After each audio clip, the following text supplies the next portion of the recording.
Hello everyone, কেমন আছো সবাই? আশা করি সবাই অনেক ভালো আছো।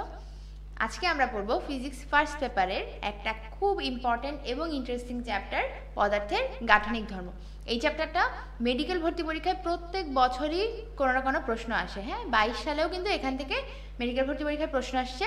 এবং মজার ব্যাপার হলো এই যে সব টপিক আমরা মোটামুটি ধরো মোস্ট ইম্পর্টেন্ট বলে তোমাদেরকে যে একদম লিস্টগুলো দিয়ে থাকি, যে এইখান থেকে জাস্ট এই চ্যাপ্টার থেকে এই টপিকগুলো পড়লেই হবে, সেই টপিক থেকে কিন্তু প্রত্যেক বছর প্রশ্ন আসে এবং এবছরও তার ব্যতিক্রম হয় নাই। সো আমাদের 2022 সালে যে প্রশ্নটা ছিল সেই টপিকটাও কিন্তু আমাদের মোস্ট ইম্পর্টেন্ট টপিকে ইনক্লুডেড। চলো আমরা আস্তে আস্তে দেখি যে কী কী টপিক আমাকে জানতেই হবে এই চ্যাপ্টারে। তারপরে আমি মোটামুটি তোমাদের এই চ্যাপ্টারের বেসিক থেকে শুরু করে অ্যাডমিশন অবধি মোটামুটি যা যা লাগে আমি তোমাদেরকে বলার চেষ্টা করব। তাহলে দেখো, প্রথমেই পদার্থের গাঠনিক ধর্ম, যে তোমাদেরকে যে পিডিএফটা দেওয়া হয়েছে 100% ইম্পর্টেন্ট টপিকের, সেখানে তোমরা 5টা টপিক দেখতে পাবা। পদার্থের বন্ধন একটা, স্পর্শকোণ, স্থিতিস্থাপকতা, পৃষ্ঠটান, বিভিন্ন সংজ্ঞা। এখান থেকে 22 সালে স্পর্শকোণ থেকে কিন্তু স্পর্শকোণ থেকে কিন্তু একটা মান চলে আসছে। হ্যাঁ, এবং এটা অ্যাসোসিয়েটেড টু দ্যাট নলেজ। হ্যাঁ, এটা ডিরেক্ট তোমার লাইক বইয়ের মধ্যে লাইন নাই, বাট তুমি যদি জিনিসটা জানো, কনসেপ্টটা জানো, তুমি এটা ইজিলি আনসার করতে পারবা, ভুল হওয়ার কোনো সম্ভাবনা নাই। সো ভয় পাওয়া যাবে না। এই চ্যাপ্টারটা নিয়ে অনেকেরই অনেক ভয় থাকে। অ্যান্ড মোস্ট ইম্পর্টেন্টলি এইচএসসির যে প্যাটার্ন, একাডেমিকের যে প্যাটার্ন এই চ্যাপ্টারটা পড়া হয় এবং অ্যাডমিশনের যে প্যাটার্ন সেটা কিন্তু একটু আলাদা। সো অ্যাডমিশনের প্যাটার্নটা আরও ইজি, ঠিক আছে? সো এত ভাবনা চিন্তার দরকার নাই। আই গেস একটু মনোযোগ দিয়ে ক্লাসটা করলেই তোমরা সুন্দর মতো কিন্তু আনসার করতে পারবা। চলো শুরু করি। তো পদার্থের গাঠনিক ধর্ম বলতে এখানে কি বোঝানো হয়েছে দেখো, আমরা কিন্তু জানি আমাদের আশেপাশে 3 ধরনের অবস্থা থাকে পদার্থের, রাইট? কঠিন, তরল এবং বায়বীয়। এই যে পদার্থের এই 3 ধরনের অবস্থার অনেকগুলো এমন ধর্ম থাকে যা ধরো তোমার বিভিন্ন অবস্থা ভেদে চেঞ্জ হইতে পারে। হ্যাঁ, যেমন কঠিন পদার্থের এক ধরনের ধর্ম থাকবে, তরল পদার্থের এক ধরনের ধর্ম থাকবে, বায়বীয় বা গ্যাসীয় পদার্থের এক ধরনের ধর্ম থাকবে। সবার ধর্ম কিন্তু সেম হবে না। সো মোটামুটি এগুলো নিয়ে আমরা একটু পড়াশোনা করব।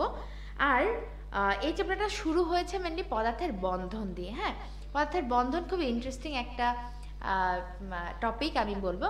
কারণ কি, এই যে পদার্থের বন্ধন, আন্তঃআণবিক আকর্ষণ, আন্তঃআণবিক বল, এই জিনিসগুলো তোমরা অলরেডি জানো। এই জিনিসগুলো তোমাদের জন্য মানে কঠিন কিছুই না। তারপরেও যখন ধরো তোমরা কোশ্চেন আকারে দেখো তখন একটু ঘাবড়ে যাও। সো আমি এই জিনিসগুলো তোমাদেরকে একটা জাস্ট নোটের মধ্যে দিয়ে আমি সুন্দর করে তোমাদের গোছায় দেওয়ার ট্রাই করছি। আমরা একটু দেখে আসো। দেখো, আমাদের পদার্থের বন্ধন পড়ার জন্য আমাদের 2 ধরনের কনসেপ্ট লাগবে। পদার্থের অবস্থা বোঝার জন্য আমাদের 2টা কনসেপ্ট লাগবে। একটা হলো আন্তঃআণবিক দূরত্ব এবং আন্তঃআণবিক আকর্ষণ বল। সো কনসেপ্টটা এরকম যে আন্তঃআণবিক আকর্ষণ যত বেশি হবে, হ্যাঁ, আন্তঃআণবিক তোমার যে দূরত্ব তত কম হয়। সো আমরা এটা কীভাবে মনে রাখতে পারি? ধরো আমরা বলি, কিন্তু বাংলা একটা খুব সুন্দর প্রবাদ আছে যে চোখের আড়াল হলে মানুষ মনের আড়াল হয়ে যায়, রাইট? তার মানে কি, যদি একটা ভৌগোলিক দূরত্ব বাড়ে তাহলে তাদের মধ্যে আসলে ডিস্টেন্সটা ক্রিয়েট হয়। সো এরকমই অনেকটা, যে আন্তঃআণবিক দূরত্ব যত বাড়ে তাহলে তাদের মধ্যে যত ডিস্টেন্স বাড়ছে, চোখের আড়াল হচ্ছে, তাদের কিন্তু আন্তঃআণবিক আকর্ষণটা কমে যাচ্ছে। ওকে, সো এই কথাটা এত কমপ্লেক্স কিছু নেই, জাস্ট এতটুকু মনে রাখবো, চোখের আড়াল হলে মানুষ মনের আড়াল হয়ে যায়। ওকে, আচ্ছা এবার চলে আসো, আমরা এটাই এখানে লিখছি। আলটিমেটলি দেখো, দূরত্ব যত বেশি আকর্ষণ তত কম। তাইলে দূরত্ব আমাকে একটু চিন্তা করে বলো যে কঠিন, তরল এবং বায়বীয় বা গ্যাসীয় যে অবস্থা আমরা জানি, এই 3টার মধ্যে পদার্থের অণুগুলোর মধ্যে ঠিক কার মধ্যে কীরকম দূরত্ব থাকে তোমাদের কি মনে হয়? ধরো কঠিন পদার্থের অণুগুলো কিন্তু খুব কাছাকাছি, খুবই কাছাকাছি থাকে, রাইট? এই জন্য তো স্ট্রাকচারটা কঠিন, সলিড হয়। তরল ক্ষেত্রে কি হয়? তরল পদার্থের ক্ষেত্রে এর থেকে একটু দূরে দূরে থাকে, কঠিনের তুলনায় যথেষ্ট দূরে থাকে। আচ্ছা, আর গ্যাসীয় পদার্থে জাস্ট কানেকশনই নাই, একটা আরেকটার সাথে, মানে একটা ডিরেকশন সেম না, জাস্ট মুভ করতেছে এরকম। ওকে, সো আমরা বলতে পারি আন্তঃআণবিক দূরত্ব কার সব থেকে বেশি? বলো, আন্তঃআণবিক দূরত্ব অণুগুলোর মধ্যে কার সব থেকে বেশি? গ্যাসীয় পদার্থের মধ্যে, রাইট? এইভাবেই আমরা আন্তঃআণবিক বলের ক্ষেত্রেও বলতে পারি যে কঠিন, তরল এবং গ্যাসীয় বা বায়বীয় পদার্থের জন্য আন্তঃআণবিক বল তাহলে কার সব থেকে বেশি হবে? কঠিনের। ওকে, সো আমরা এইভাবে মনে রাখবো যে আন্তঃআণবিক দূরত্ব সব থেকে বেশি গ্যাসীয় এবং আন্তঃআণবিক বল এক্ষেত্রে সব থেকে বেশি হবে কি? কঠিন। কারণ কঠিনের অণুগুলোর মধ্যে দূরত্ব অনেক কম। সো ইট মেক্স সেন্স, তোমরা জাস্ট এতটুকুই মনে রাখবা, বেশি পেঁচাই ফেলার দরকার নাই জিনিসটা। ওকে, সো আমি বলছি যে আন্তঃআণবিক দূরত্ব এবং আন্তঃআণবিক যে আকর্ষণ, এই দুইটা কনসেপ্ট দিয়ে আমরা পদার্থের বন্ধনগুলোও শিখে ফেলবো। সো পদার্থের বন্ধন বলতে আসলে কি বোঝায়? দেখো, আমাদের চারিপাশে অনেক ধরনের পদার্থ আছে না, তো এদের মধ্যে বিভিন্ন ধরনের মানে এরা যে গঠিত হয়েছে না, এই গঠিত হওয়ার সময় বিভিন্ন ধরনের বন্ধন কাজ করছে এর মধ্যে। কোনটার মধ্যে ধরো ইলেকট্রন একজন দিছে আর একজন রিসিভ করছে, কোনটার মধ্যে কি হয়েছে ইলেকট্রন শেয়ার করছে, হ্যাঁ। তারপরে কোনটা কিছু কিছু বন্ধন আছে শুধুমাত্র ধাতুর ক্ষেত্রে দেখা যায়, ওকে, কিছু কিছু বন্ধন আছে শুধুমাত্র নিষ্ক্রিয় গ্যাসের ক্ষেত্রে দেখা যায়, সেরকম অনেকগুলো বন্ধন আছে। সো আমরা মোটামুটি আমাদের বইয়ে 5 ধরনের বন্ধনের কথা বলা আছে। দেখো এই যে এই বন্ধনগুলা আয়নিক, সমযোজী, হাইড্রোজেন, ধাতব এবং ভ্যান ডার ওয়ালস, এই 5 ধরনের বন্ধন আছে। এখন এই বন্ধনগুলোর মধ্যে প্রথম যে 3টা বন্ধন আছে এদেরকে আমরা প্রাথমিক বন্ধন বলি, হ্যাঁ।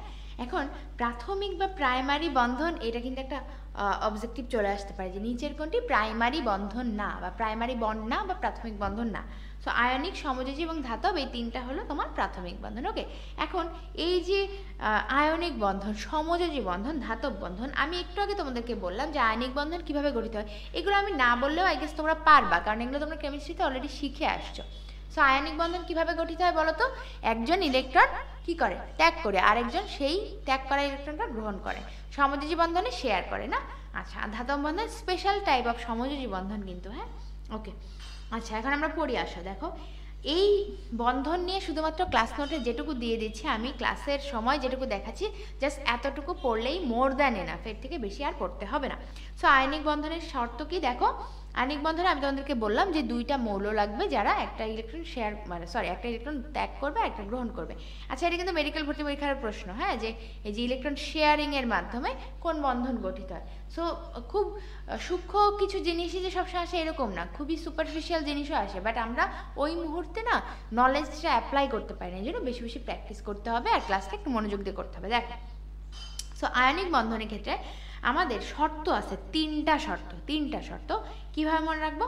দেখো, প্রথম মৌলের নিম্ন আয়নীকরণ শক্তি, সো প্রথম মৌলের নিম্ন আয়নীকরণ শক্তি, দ্বিতীয় মৌলের উচ্চ ইলেকট্রন আসক্তি, দ্বিতীয় মৌলের উচ্চ ইলেকট্রন আসক্তি, গঠিত মৌলের উচ্চ ল্যাটিস শক্তি। তার মানে আমি মনে রাখবো, আমি যদি তোমাদের জায়গায় হইতাম, বা আমি যখন তোমাদের জায়গায় ছিলাম বেসিক্যালি, তখন আমি কি বলতাম, তখন আমি মনে রাখতাম আচ্ছা ফাইন, এখানে তাহলে অপশন যখন দিবে, অপশন এরকম 3টাই দিবে, সাথে আরেকটা দিয়ে দিবে, হ্যাঁ, চেঞ্জ করে। তো আমি এই জন্য ফিক্স করবো অপশন, যে প্রথম মৌলের, আমি বলবো প্রথম মৌলের নিম্ন শক্তি, নিম্ন কোন শক্তি? আয়নীকরণ শক্তি, আয়নীকরণ। সো আমি বলতেই পারি স্বরে অ আগে আসে, স্বরে আ আগে আসে, নাকি রস্বই আগে আসে? ডেফিনেটলি স্বরে আ আগে আসে, রাইট। সো আমি প্রথম মৌলের ক্ষেত্রে বলবো কি নিম্ন, এবং প্রথম মৌলের ক্ষেত্রে স্বরে আ আগে আসবে, রাইট। সো আয়নীকরণ শক্তি হবে। দ্বিতীয় মৌলের ক্ষেত্রে তাহলে এটা কি হবে? নিম্নর বদলে উচ্চ হয়ে যাবে, আর পরেরটা আসবে স্বরে আর, তারপরে কি আছে রস্বই, সেটা চলে আসবে ইলেকট্রন আসক্তি। অ্যান্ড গঠিত যৌগে টোটালি অন্যরকম একটা, এটাও উচ্চ হবে, ল্যাটিস শক্তি হবে, ঠিক আছে। তাহলে আয়নিক যৌগের এই 3টা শর্ত দিয়ে কিন্তু কোশ্চেন চলে আসে। এবার চলে আসে সমযোজী বন্ধন। সমযোজী বন্ধন কাদের মধ্যে দেখা যায়? অধাতব পরমাণুর মধ্যে। এরা ইলেকট্রন শেয়ারের মাধ্যমে তোমার গঠিত হয়। এই লাইনটাই আসছে, হ্যাঁ, যে সমসংখ্যক ইলেকট্রন যোগান দেয়, সমানভাবে শেয়ার করে থাকে, এই জিনিসটা কোন বন্ধনের মধ্যে দেখা যায়? সমযোজী বন্ধন। তোমরা এটা সবাই পারো। সো এই পারা জিনিস, জানা জিনিস, এগুলাই পরীক্ষারে সুন্দর মতো অ্যাপ্লাই করতে হবে। চলে আসি ধাতব বন্ধন। আমি একটু আগেই তোমাদেরকে বলছি ধাতব বন্ধন এক ধরনের সমযোজী বন্ধন। মজার ব্যাপার হচ্ছে এটা এক ধরনের অসম্পৃক্ত সমযোজী বন্ধন। তোমরা সবাই জানো অসম্পৃক্ত বলতে কি বোঝায়? কোনো জিনিসের যতখানি ধারণ ক্ষমতা আছে সে যদি তার থেকে কম কিছু কন্টেইন করে, ধারণ করে, তখনই আমরা বলবো কি অসম্পৃক্ত অবস্থা, তাই না? আচ্ছা, তার মানে তো তার এখনো ক্যাপাসিটি আছে কিছু ধারণ করা, রাইট, ফাঁকা স্পেস আছে তার মধ্যে, তো এটাকেই বলা হচ্ছে অসম্পৃক্ত বন্ধন। তাহলে এটা কোশ্চেন চলে আসতে পারে, ধাতব বন্ধন কেমন বন্ধন? ধাতব বন্ধন এক প্রকার অসম্পৃক্ত সমযোজী বন্ধন। চলো পরে আমরা কি বলি, এই যে বললাম যে তার এখনো ইলেকট্রন গ্রহণ করা বা ইলেকট্রন ধারণ করা তার ক্যাপাসিটি আছে, তার মানে কি তার মধ্যে ইলেকট্রনের ঘনত্ব এখন কম, এই জন্যই তো সহসম্পৃক্ত। I guess it makes sense, তাই না? সো আশা করি তোমরা এই জিনিসটা বুঝতে পারছো। এরপরে যদি কোনো প্রবলেম থাকে অবশ্যই আমাকে জানাবা। সো আয়নিক, সমযোজী আর ধাতব, এই 3টা এইভাবে আমরা মনে রাখবো। এছাড়া আমাদের আর 2টা বন্ধন আমরা দেখছি, কি বলো তো? একটা হলো তোমার হাইড্রোজেন বন্ধন, আরেকটা হলো ভ্যান ডার ওয়ালস বন্ধন। সো হাইড্রোজেন বন্ধন তোমরা কেমিস্ট্রিতে পড়ছো, যে হাইড্রোজেন বন্ধন আসলে কিভাবে কাজ করে, কোন কোন যৌগে থাকে, যেমন পানিতে হাইড্রোজেন বন্ধন থাকে তাই এটা তরল, বা হাইড্রোজেন সালফাইডে এই ধরনের আমরা বলি না, তাই না? এরকম আরো অনেক কিছু আমরা পড়ছি।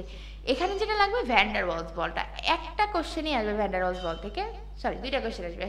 নিচের কোনটি সব থেকে দুর্বল বল এবং নিষ্ক্রিয় গ্যাসের মধ্যে কোন বল কাজ করে, এই দুইটা কোশ্চেন আসবে। এই যে 5 ধরনের বন্ধন আমরা পড়তেছি, এর মধ্যে সব থেকে দুর্বল বল কোনটা বা বন্ধন কোনটা বলো? Van der Waals.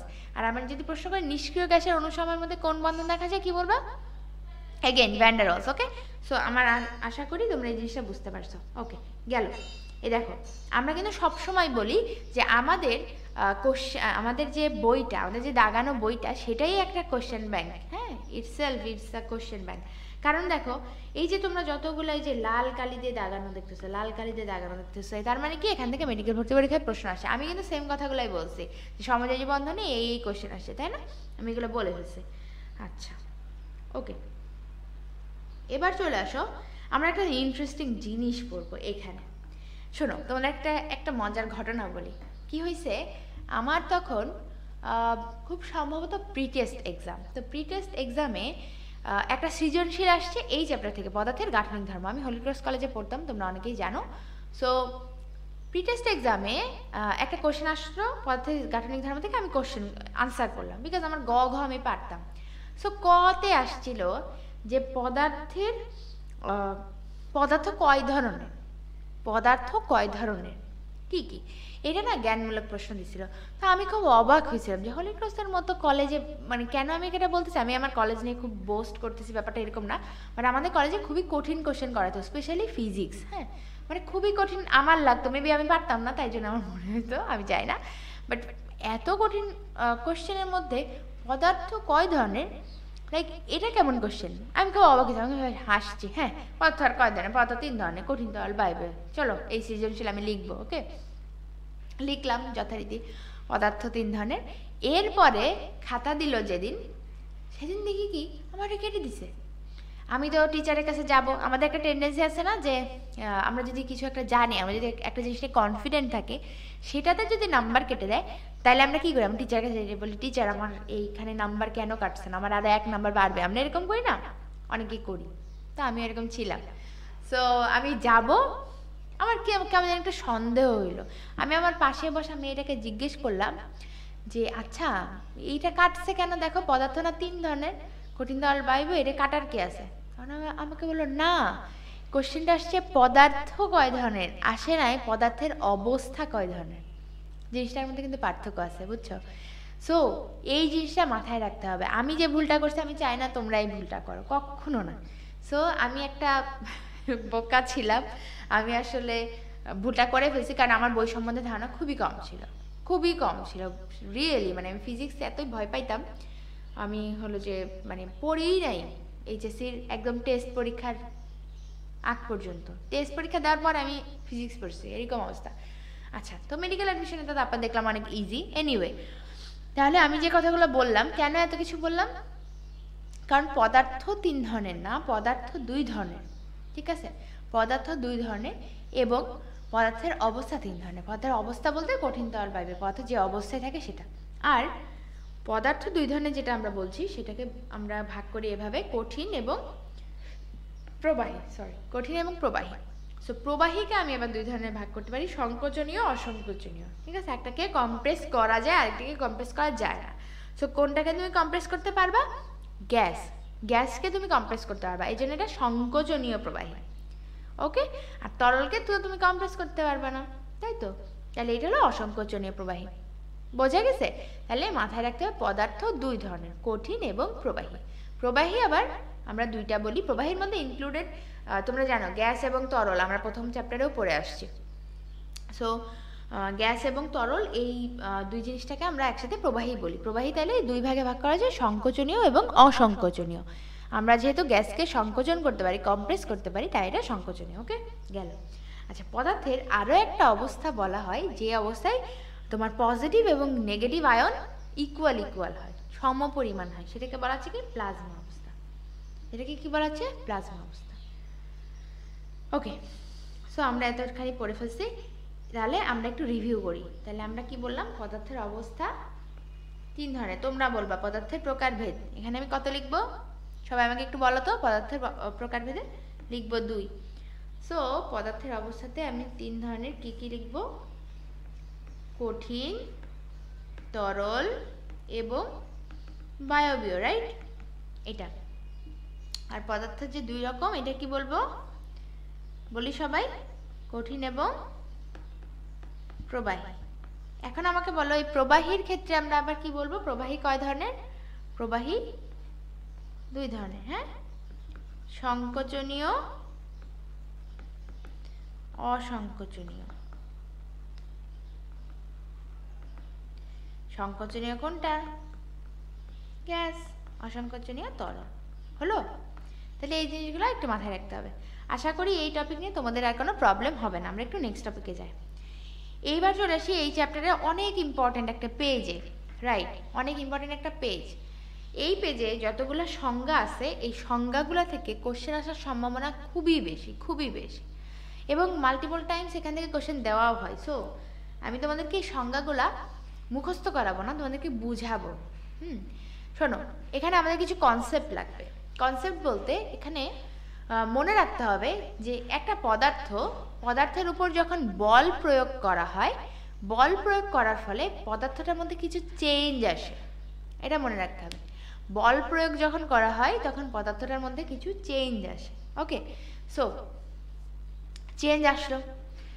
কিছু পদার্থ আছে, এই চেঞ্জ হওয়ার পরে আমি যখন ওই বলটা অপসারণ করে দেই, রিমুভ করে দেই, সে আবার আগের অবস্থায় ফেরত যায়। ওকে, তাহলে একটা পদার্থ, তার উপর আমি বল প্রয়োগ করলাম, তার মধ্যে কিছু চেঞ্জ আসলো, বলটা অপসারণ করলাম, চেঞ্জটা আবার রিভার্স হয়ে গেল, আগের অবস্থায় ফেরত গেল। এরকম কিছু পদার্থ আছে। আচ্ছা, কিছু পদার্থ আছে যাদের এই যে বল প্রয়োগ করলাম, তারপর বলটা অপসারণ করলাম, মানে চেঞ্জ হলো, বাট বল অপসারণ করার পর সে আগের অবস্থায় ফেরে না। আরও কিছু পদার্থ আছে বল প্রয়োগ করার ফলে তাদের মধ্যে কোনো চেঞ্জই আসে না। সো অনেক রকম জিনিস এইখানে, ঠিক আছে? সো তোমাদের যাতে কনফিউশন না হয়, আমরা এই পুরো জিনিসটা ক্লাস নোট থেকে পড়বো। দেখো, আমি তোমাদেরকে প্রথমেই যে বস্তুটার কথা বলছি, যে আমি বল প্রয়োগ করব, বল প্রয়োগে বস্তুটার চেঞ্জ আসবে। এই যে বল প্রয়োগে বস্তুটার চেঞ্জ আসতেছে, এটাকে বলা হচ্ছে বিকৃতি। পদার্থের এই ধর্মকে বলা হচ্ছে বিকৃতি। ওকে, সো বল প্রয়োগ করলাম, চেঞ্জ আসলো, বিকৃতি বললাম। বল অপসারণ করলাম, সে আবার আগের অবস্থায় ফেরত গেল। এই ধরনের বস্তুকে আমরা বলি স্থিতিস্থাপক বস্তু বা ইলাস্টিক বডি। স্থিতিস্থাপক বস্তু বা ইলাস্টিক বডি উদাহরণ হিসেবে আমরা কি বলতে পারি, ধরো তুমি একটা রাবার ব্যান্ডকে তুমি জাস্ট কি বলবো, টান দিয়ে তুমি ছেড়ে দিলা। তো তুমি যখন ওই রাবার ব্যান্ডটাকে টান দিচ্ছ, তখন সেটা কি হচ্ছে, সেটা প্রসারিত হচ্ছে, মানে তার মধ্যে কি চেঞ্জ আসতেছে। বল প্রয়োগ করলে তার মধ্যে একটা চেঞ্জ আসতেছে, এই চেঞ্জটাকে আমরা বলতেছি বিকৃতি। এরপরে তুমি যখন ওটাকে আবার টান দিয়ে ছেড়ে দিচ্ছ, তখন আবার বিকৃতির বলটা অপসারিত হয়ে গেল, তার মানে কি হচ্ছে, তখন আবার সে আগের অবস্থায় ফেরত যাচ্ছে। এই যে পুরো ঘটনাটা, এই জন্যই কিন্তু আমরা ওটাকে রাবার ব্যান্ড বা ইলাস্টিক ব্যান্ড বলে থাকি। হ্যাঁ, যে সে আগের অবস্থায় ফেরত যেতে পারে বলে এটাকে ইলাস্টিক বডি বলে, ইলাস্টিসিটি বলা হয় এই ধর্মটাকে। ওকে, ডান।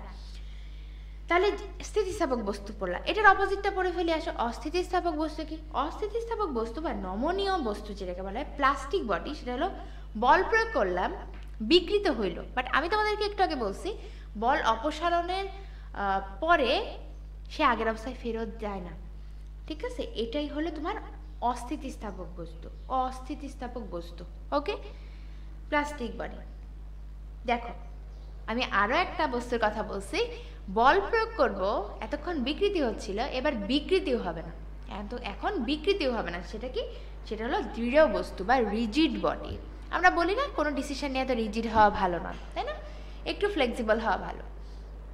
ওকে, আবার কিছু কিছু ক্ষেত্রে আসলে রিজিডিটিই বেস্ট। সো এটা একটা প্যারাডক্স আসলে। এনিওয়ে, সো যেটা চেঞ্জই হবে না, তোমার কথাই তার কাছে কিছু যাই আসে না, সে কি? রিজিড বডি, ঠিক আছে? ওকে, এবার চলে আসি, আমি যে একটু আগে বললাম যে বল প্রয়োগ করলাম, বিকৃতি হইলো, বল অপসারণ করলাম, তারপর সে আগের অবস্থায় ফেরত গেল, এটাকে বলা হচ্ছে স্থিতিস্থাপকতা। যে সীমা পর্যন্ত, যে মান পর্যন্ত কোনো বস্তু স্থিতিস্থাপক থাকে, তাকে আমি বলবো কি? স্থিতিস্থাপক সীমা, ইলাস্টিসিটি লিমিট। ওকে, আচ্ছা, সর্বোচ্চ সীমা বলবো।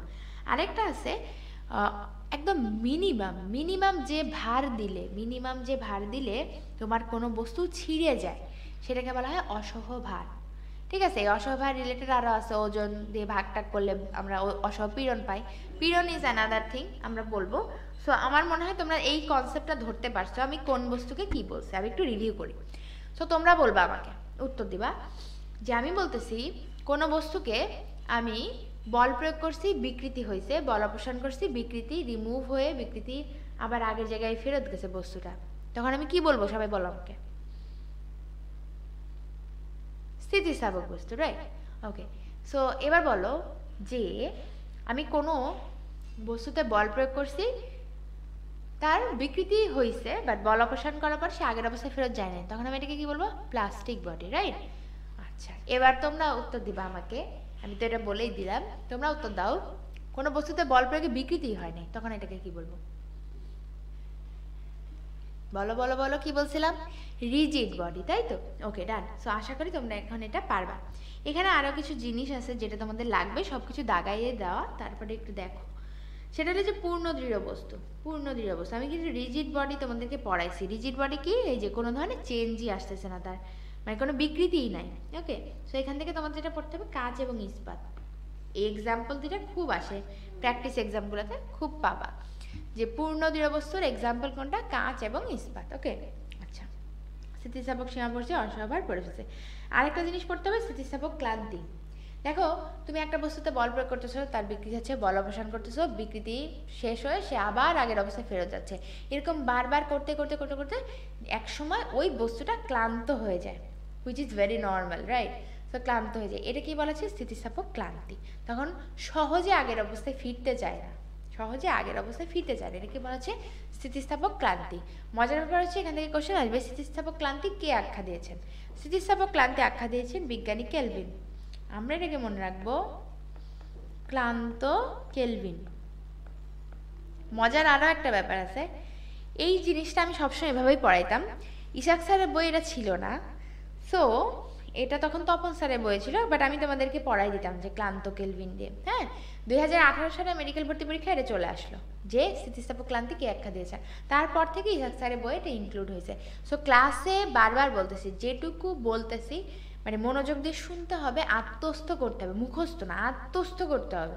যে এই জিনিসটা তুমি একবার শুনছো মানে কি তোমার একটা মাসেল মেমোরি হিসেবে থেকে যাবে জিনিসটা। ওকে, সো একটু আত্মস্থ করতে হবে। পড়াশোনাটা যতটা না মুখস্থ নির্ভর হবে, তার থেকে হবে কি যে ক্লাসে যতটুকু বলা হচ্ছে সেটুকু আগে বোঝার ট্রাই করো। তাহলে আই গেস তোমরা পারবা। ওকে, আমরা সামনে আগাই। আচ্ছা, বিকৃতি নিয়ে আমি বলে ফেলছি, কোনো বস্তুতে বল প্রয়োগ করলে তার মধ্যে যে চেঞ্জ আসে সেটা হলো বিকৃতি। বিকৃতি তিন ধরনের, দৈর্ঘ্য বিকৃতি, আয়তন বিকৃতি এবং চিন্তন বা আকার বা মোচড় বিকৃতি। ওকে, তিন ধরনের বিকৃতি আছে।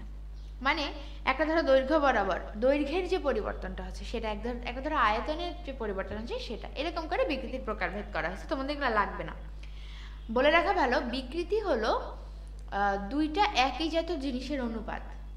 ধরো আমি দৈর্ঘ্য বিকৃতি বললাম, সমীকরণটা হবে আদি দৈর্ঘ্য, দেখো দৈর্ঘ্য পরিবর্তন বা আদি দৈর্ঘ্য, ঠিক আছে?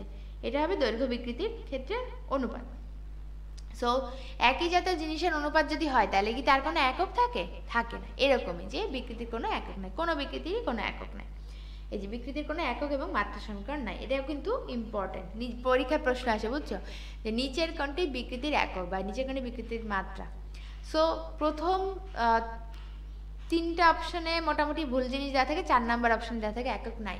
সো তোমরা এত ইমপেশেন্ট থাকো, তোমরা পীড়নের একক দাগাই দাও বিকৃতির মধ্যে। আজকে মনে হচ্ছে আপু এটা কি বলো, বাট আসলে তোমরা এটা করো, ঠিক আছে? এনিওয়ে, আমি চাই না তুমি বা তোমরা ভুলগুলা করো, দ্যাটস ওয়াই আমি বারবার আগে থেকেই সতর্ক করে দিই। আচ্ছা, এবার আসি পীড়ন। আচ্ছা, আমি যে এই যে বল প্রয়োগ করতেছি, বারবার বলতেছি না বল প্রয়োগ করতেছি। সো আমি যে বল প্রয়োগ করব, আমরা কিন্তু জানি যে প্রত্যেক ক্রিয়ারই একটা সমান এবং বিপরীত প্রতিক্রিয়া থাকে। তো আমি যে বলটা প্রয়োগ করতেছি একক ক্ষেত্রফলের উপরে, এই বলের বিরুদ্ধে মানে কি, ধরো বলকে বাধা দেওয়ার জন্য আরেকটা বল যে উদ্ভব হয়, এই বলটাকেই বলা হচ্ছে পীড়ন। হ্যাঁ, তোমরা একটু পড়ে দেখো। দেখো, বস্তুর একক ক্ষেত্রফলের উপর লম্বভাবে উদ্ভূত বিকৃতি প্রতিরোধকারী বল। এটাই বললাম যে আমি বল প্রয়োগে বিকৃতি ঘটাচ্ছি, সো এটাকে প্রিভেন্ট করার জন্য যে বলটা আসবে সেটাকেই বলা হচ্ছে পীড়ন। ওকে, একক ক্ষেত্রফলে অবশ্যই, এটা ইম্পর্টেন্ট। সো পীড়নের ক্ষেত্রে দেখো বল বাই ক্ষেত্রফল একটু সিমিলার লাগতেছে না? কার সাথে মিল আছে বলো তো? এটা বলো তো, চাপের সাথে মিল আছে। হ্যাঁ, একক ক্ষেত্রফলে প্রযুক্ত বলকে আমরা চাপ বলি। সো এটাই। আচ্ছা, মজার ব্যাপার হলো পীড়নও 3 ধরনের, বিকৃতি 3 ধরনের, বিকৃতি প্রতিরোধকারী বলও তাহলে 3 ধরনের হওয়া উচিত না? ওকে, তাহলে পীড়নও 3 ধরনের, কিন্তু পীড়ন কিন্তু আবার একই জাতীয় জিনিসের অনুপাত না। আমরা তো দেখলাম F/A, তাহলে পীড়নের একক হবে চাপের একক এবং মাত্রার সমান। ওকে, যেটাকে বলা যায় যে newton per metre square, newton per metre square. হ্যাঁ, চাপের একক না এটা? Okay, ml inverse T inverse 2, এটাও সেম, চাপের একক এবং মাত্রায় পীড়নের একক এবং মাত্রার সমান। সো আশা করি তোমরা এই জিনিসটা ধরতে পারছো সুন্দর মতো। ওকে, এইবার এই পীড়ন এবং বিকৃতি অ্যাসোসিয়েটেড আমরা আরেকটা জিনিস পড়বো, সেটা হলো হুকের সূত্র। দেখো আমরা তো স্থিতিস্থাপকতা পড়তেছি, তারপর তোমার বিকৃতি পড়তেছি, পীড়ন পড়তেছি, বাট এই যে জিনিসটা আসছে থেকে, মানে পীড়ন এবং বিকৃতির মধ্যে সম্পর্ক কিভাবে হয়েছে এইটাই এক্সপ্লেন করছে হুকের সূত্র থেকে। হ্যাঁ, তাহলে এই যে রবার্ট হুক পীড়ন এবং বিকৃতির মধ্যে একটা সম্পর্ক স্থাপন করছে। সম্পর্কটা কি? পীড়ন বাই বিকৃতি ইকুয়ালস টু ধ্রুবক, পীড়ন বাই বিকৃতি ইকুয়ালস টু ধ্রুবক। মনে থাকবে? এটা মনে রাখতে হবে। তোমরা কিন্তু পরীক্ষায় খুব উল্টাপাল্টা করো এটা। এই যে পীড়ন বাই বিকৃতি সমান ধ্রুবক, এই ধ্রুবকের অনেকগুলো নাম আছে, একটু খেয়াল করো। স্থিতিস্থাপক গুণাঙ্ক, স্থিতিস্থাপক মানাঙ্ক, মডুলাস অফ ইলাস্টিসিটি, স্থিতিস্থাপক ধ্রুবক। ওকে, সো 4টা নাম পাইলাম। এই 4টা নাম দিয়ে পরীক্ষায় প্রশ্ন আসে, যে কোনো একটা দিয়ে চলে আসতে পারে। আমি সবসময় বলি যে বিকল্প নাম যদি কোনোটা থাকে তাহলে অবশ্যই ওই নামটা আমাদেরকে পড়তে হবে। ওকে, তাহলে পরীক্ষায় প্রশ্ন আসে নিচের কোনটি সঠিক সমীকরণ? স্থিতিস্থাপক গুণাঙ্ক বা স্থিতিস্থাপক ধ্রুবক সমান সমান পীড়ন বাই বিকৃতি, বিকৃতি বাই পীড়ন, নাকি এই ধরনের অনেক চেঞ্জ করে, পীড়ন বাই চাপ, হ্যাঁ, তারপর বিকৃতি বাই চাপ, এরকম অনেক কিছু আছে। সো আমাদেরকে যেটা মনে রাখতে হবে, স্থিতিস্থাপক গুণাঙ্ক বা মানাঙ্ক মানে কি? পীড়ন বাই বিকৃতি। তোমাদের এটা ভুল হয়, এটা বিকৃতি বা পীড়ন দিয়ে দাও তোমরা, এই জন্য বারবার বলতেছি। ওকে, আর একটা জিনিস পরীক্ষায় আসে যে এই যে স্থিতিস্থাপক গুণাঙ্ক কার কার উপর ডিপেন্ড করে বলো তো? একটু স্ক্রিনটা দেখে বা তোমাদের বই দেখে বলো তো। মজার ব্যাপার কি জানো, আমি তো সেই 18 সাল থেকে পড়াচ্ছি, মানে আমি 16তে ফার্স্ট টাইম দিয়েছি, 17তে সেকেন্ড টাইম দিয়েছি, 18 সাল থেকে পড়াচ্ছি। সো প্রত্যেক বছর আমি যখন স্টুডেন্টদের কোশ্চেনটা করি, কেন জানি না সবাই বলে আপু তাপমাত্রার উপর ডিপেন্ড করে। ইয়েস, ইটস ট্রু, তাপমাত্রার উপর ডিপেন্ড করে, বাট তার আগে তো আর একটা জিনিস আছে, এটা পদার্থের প্রকৃতির উপরও ডিপেন্ড করে। তোমরা কেন এটা স্কিপ করো? মজার ব্যাপার হচ্ছে এইটা আমি যখন বলছি তোমরা নিজেরা রিলেট করতে পারতেছো, আসলেই তো আপু এটা কেমনে স্কিপ করে গেলাম। অনেকেই করো নাই, অনেকেই করছো। সো তাপমাত্রাই না শুধু তাপমাত্রার উপর তো ডিপেন্ড করেই, তাপমাত্রার সাথে পদার্থের প্রকৃতির উপরও ডিপেন্ড করে। তবে পরীক্ষায় যেটা আসে যে তাপমাত্রার সাথে একটা সম্পর্ক কি, দেখো তাপমাত্রা বাড়লে এর মান হ্রাস পায়, তার মানে কি বলো তো? কে বলতে পারবে তাপমাত্রার সাথে সম্পর্ক? ব্যস্তানুপাতিক। সবাই লিখে রাখো। কেন লিখে রাখলাম? বইয়ে তো আছেই আপু, কেন লিখে রাখছি? পরবর্তীতে যাতে এই 2টা লাইন পড়ে তোমার বের করতে না হয় যে সমানুপাতিক না ব্যস্তানুপাতিক। আমরা সবসময় পড়াটা গোছাবো, আমাদের টার্গেট এটা না যে আমরা সব কিছু একবারে মুখস্থ করে ফেলবো। আমাদের টার্গেট এটা যে পড়াটা ম্যাক্সিমাম ওয়েতে আমি যদি গোছাইতে পারি, যে আমি যখন পরবর্তীতে পড়তে বসবো আমি যদি একটানে পড়তে পারি, আমার পড়াটা এত গোছানো হবে যেখান থেকে প্রশ্ন করা হয় আমার যাতে না বাধে। ওকে, সো আমরা হুকের সূত্র পড়ে ফেললাম। আচ্ছা, পীড়ন বিকৃতির মধ্যে সম্পর্ক, লেখচিত্র, এগুলো কোনো দরকার নেই। স্থিতিস্থাপক গুণাঙ্ক, এখানে একটু কথাবার্তা বলা হয়েছে যে মাত্র যেটা আমরা পড়াশোনা করতেছি স্থিতিস্থাপক গুণাঙ্ক নিয়ে, এই জিনিসটা একটু খেয়াল করি। দেখো স্থিতিস্থাপক গুণাঙ্ক কার কার অনুপাত? পীড়ন এবং বিকৃতির অনুপাত। দেখো তাহলে পীড়ন 3 ধরনের, বিকৃতি 3 ধরনের, তাহলে স্থিতিস্থাপক গুণাঙ্ক কয় ধরনের হওয়া উচিত? অবভিয়াসলি 3 ধরনের, রাইট? ওকে, সো তোমরা মানে সবকিছু মুখস্থ করবে না, একটু রিলেট করার ট্রাই করবা যে আমি কি বলতেছি।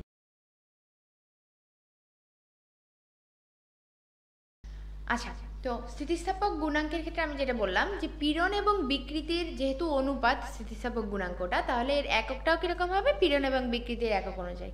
এখন দেখো তাহলে মজার ব্যাপার কি যে পীড়নের কিন্তু একক আছে, বিকৃতির কি কোনো একক আছে? বিকৃতির কোনো একক নেই, তাহলে স্থিতিস্থাপক গুণাঙ্কের একক কি হবে? পীড়নের এককের সেম। বুঝতে পারছো? বিকৃতির যেহেতু কোনো একক নাই, তাহলে স্থিতিস্থাপক গুণাঙ্কের একক কি হবে? পীড়নের এককের মতো। তাহলে পীড়নের মতো নিউটন পার মিটার স্কয়ার, আর মাত্রা হবে ml ইনভার্স T ইনভার্স 2। ভালো হয়েছে না, একটা মাত্রা একক কমে গেল। হ্যাঁ, আমাদের তো অনেক মাত্রা একক পড়তে হয় ফিজিক্স কেমিস্ট্রিতে, সো ভালো হয়েছে। আচ্ছা, আরেকটা জিনিস এখান থেকে জানতে হবে, স্থিতিস্থাপক গুণাঙ্ক কিন্তু একটা স্কেলার রাশি। হ্যাঁ, এটা অনেকেই ভুল করো। স্থিতিস্থাপক গুণাঙ্ক হচ্ছে একটা স্কেলার রাশি, এটা ভালো করে মার্ক করে রাখো। এই যে বইয়ে দেওয়া আছে, স্থিতিস্থাপক গুণাঙ্ক হচ্ছে একটা স্কেলার রাশি। ওকে, গেল। এবার আসো যে তোমার এটা আমরা পড়ে ফেলছি। আচ্ছা, যে কথাটা বলতেছিলাম যে স্থিতিস্থাপক গুণাঙ্ক, দেখো সবকিছু রিলেটেড। স্থিতিস্থাপক গুণাঙ্ক কি? পীড়ন এবং বিকৃতির অনুপাত। সো পীড়ন 3 ধরনের, বিকৃতি 3 ধরনের, তাহলে স্থিতিস্থাপক গুণাঙ্কও 3 ধরনের হবে। বোঝা গেছে? পীড়ন 3 ধরনের, বিকৃতি 3 ধরনের, তাহলে স্থিতিস্থাপক গুণাঙ্ক 3 ধরনের হবে। ওকে, গেল। তাহলে এই 3 ধরনের কি কি আছে?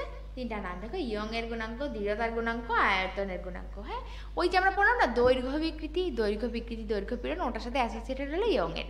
আচ্ছা, তারপরে পড়লাম না যে কৃন্তন বা দৃঢ়তা বা কাঠিন্য বা মোচড় এরকম ছিল না।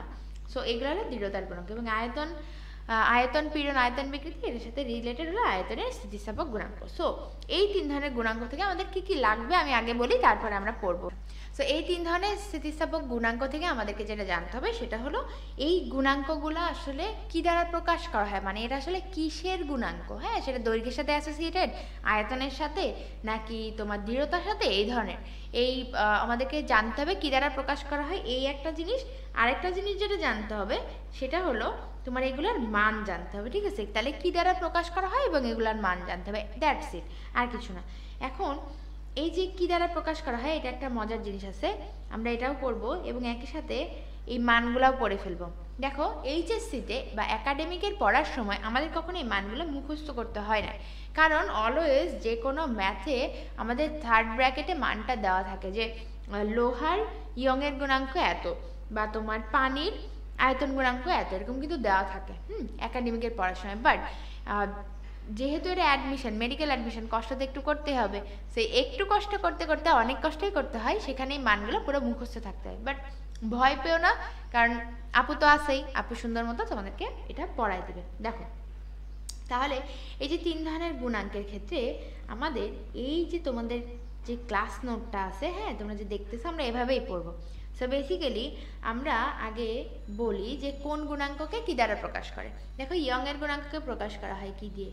ওয়াই দিয়ে। হ্যাঁ, আচ্ছা, তারপরে দৃঢ়তার গুণাঙ্ক বা কাঠিন্যের গুণাঙ্ককে প্রকাশ করা হয় এন দিয়ে, এবং আয়তন গুণাঙ্ককে প্রকাশ করা হয় কে দিয়ে, এন কে ওয়াই। ঠিক আছে, 3টা N K Y. N K Y দিয়ে আমরা একটু পড়াশোনা করবো। আমরা একটা ছক টানবো বেসিক্যালি, খুব কি বলে ওটাকে, মানে স্কুলের মনে হচ্ছে পড়াশোনা করতেছি এরকম শোনায়। সো বেসিক্যালি আমরা একটা আঁকবো আর কি। ওকে, ঠিক আছে, তো একটা ছক আঁকবো। দেখো, আচ্ছা লাইন বাঁকা তারা হইলে কিছু হবে না, তাই না? I hope you guys will excuse me. Okay fine, চলো। সো আমরা এখানে এভাবে টানবো জিনিসটা, এন কে ওয়াই, এবং এলো লতা স্কুলে, এইভাবে। ঠিক আছে, এখানে দেবো এন কে ওয়াই। আচ্ছা, এখন আমরা আমাদের যে সিকোয়েন্সটা মনে রাখবো, আমরা মুখস্থ করবো সিকোয়েন্সটা, যে আমি বারবার এই যে বলতেছি না N K Y, N K Y, N K Y, কেন বলছি? যাতে তোমাদের একটু মনে থাকে যে আমরা যখনই কাঠিন্যের গুণাঙ্ক বা যে কোনো গুণাঙ্ক আমরা পড়বো, যাতে আমরা 3 ধরনের এই গুণাঙ্কের এগুলো সিরিয়ালি বলতে পারি। ঠিক আছে, এন কে ওয়াই। আর আমরা একটা বাংলা লাইন মুখস্থ করবো। হ্যাঁ, বাংলা লাইনটা কি? বাংলা লাইনটা হলো এলো লতা স্কুলে।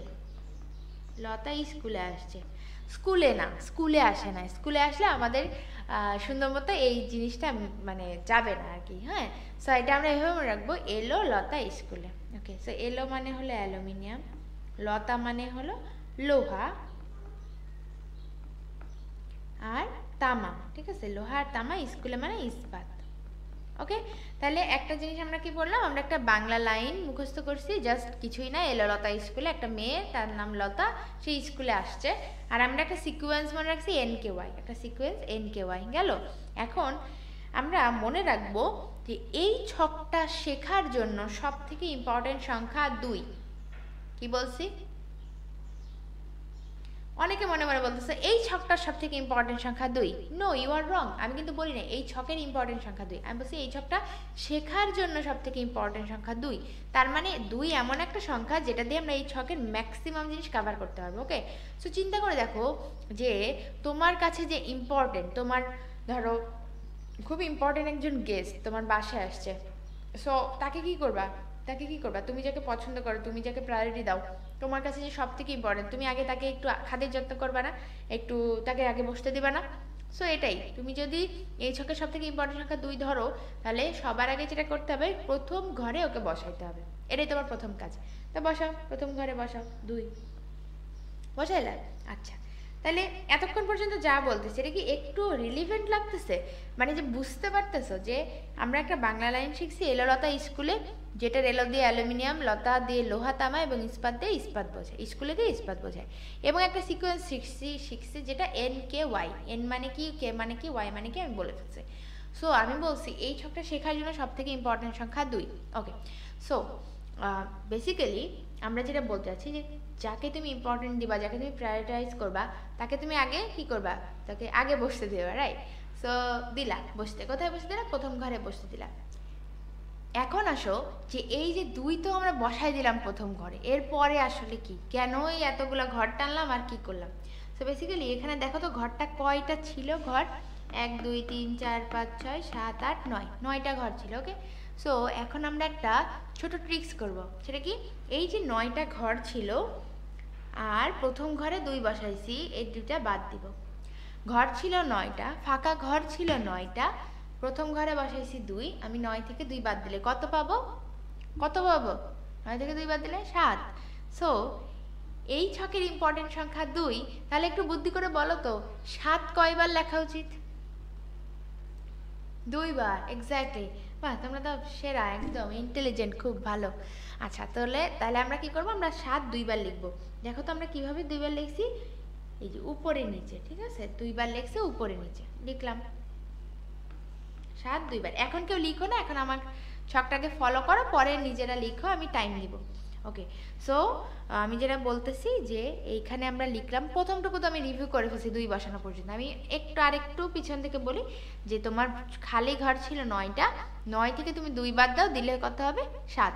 7 কয়বার লিখবা, যেহেতু ছকের ইম্পর্টেন্ট সংখ্যা 2, 7 লিখবা 2 বার, লিখলা 2 বার। এরপরে ছকের ইম্পর্টেন্ট সংখ্যা 2 হয়, আমরা 2 দিয়েই বাকি জিনিসটা ক্যালকুলেট করবো, সেটা কি, +2 × 2, মানে 2 একবার যোগ করবা, 2 একবার গুণ করবা। কিভাবে দেখো, জিনিসটা করবা পাশাপাশি, +2 × 2, +2 × 2, বোঝা গেছে? +2 × 2 করবা। ওকে, সো করো +2 × 2, +2 × 2, মানে এই যে প্রথম ঘরে 2 থাকলো, আমি 2 এর সাথে 2 যোগ করবো, তাহলে 2 + 2 কত হবে? 4। 4 × 8 কত হবে? 8। যারা বুঝো নাই আবার দেখো, 7 + 2 কত হবে? 9। 9 × 2 কত হবে? 18। গেল? আচ্ছা, এরপরে আমরা লাস্ট যে ঘরটা আছে y এর, হ্যাঁ, সেই ক্ষেত্রে আমরা কি করব, আমরা আবারও 2 দিয়ে ক্যালকুলেট করব। মজার ব্যাপার হলো 2 যোগ করব, 2 যোগ করব এবং যেটা পাবো সেটা 2 বার লিখব। Easy, right? সো আমি এটার সাথে 2 যোগ করব, করে যেটা পাবো সেটা 2 বার লিখব।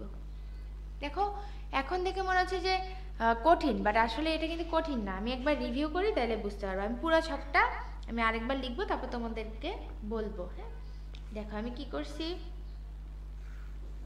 বেসিক্যালি কিছুই করি নাই, আমি একটা এবড়ো থেবড়ো কিছু একটা ছক আঁকছি।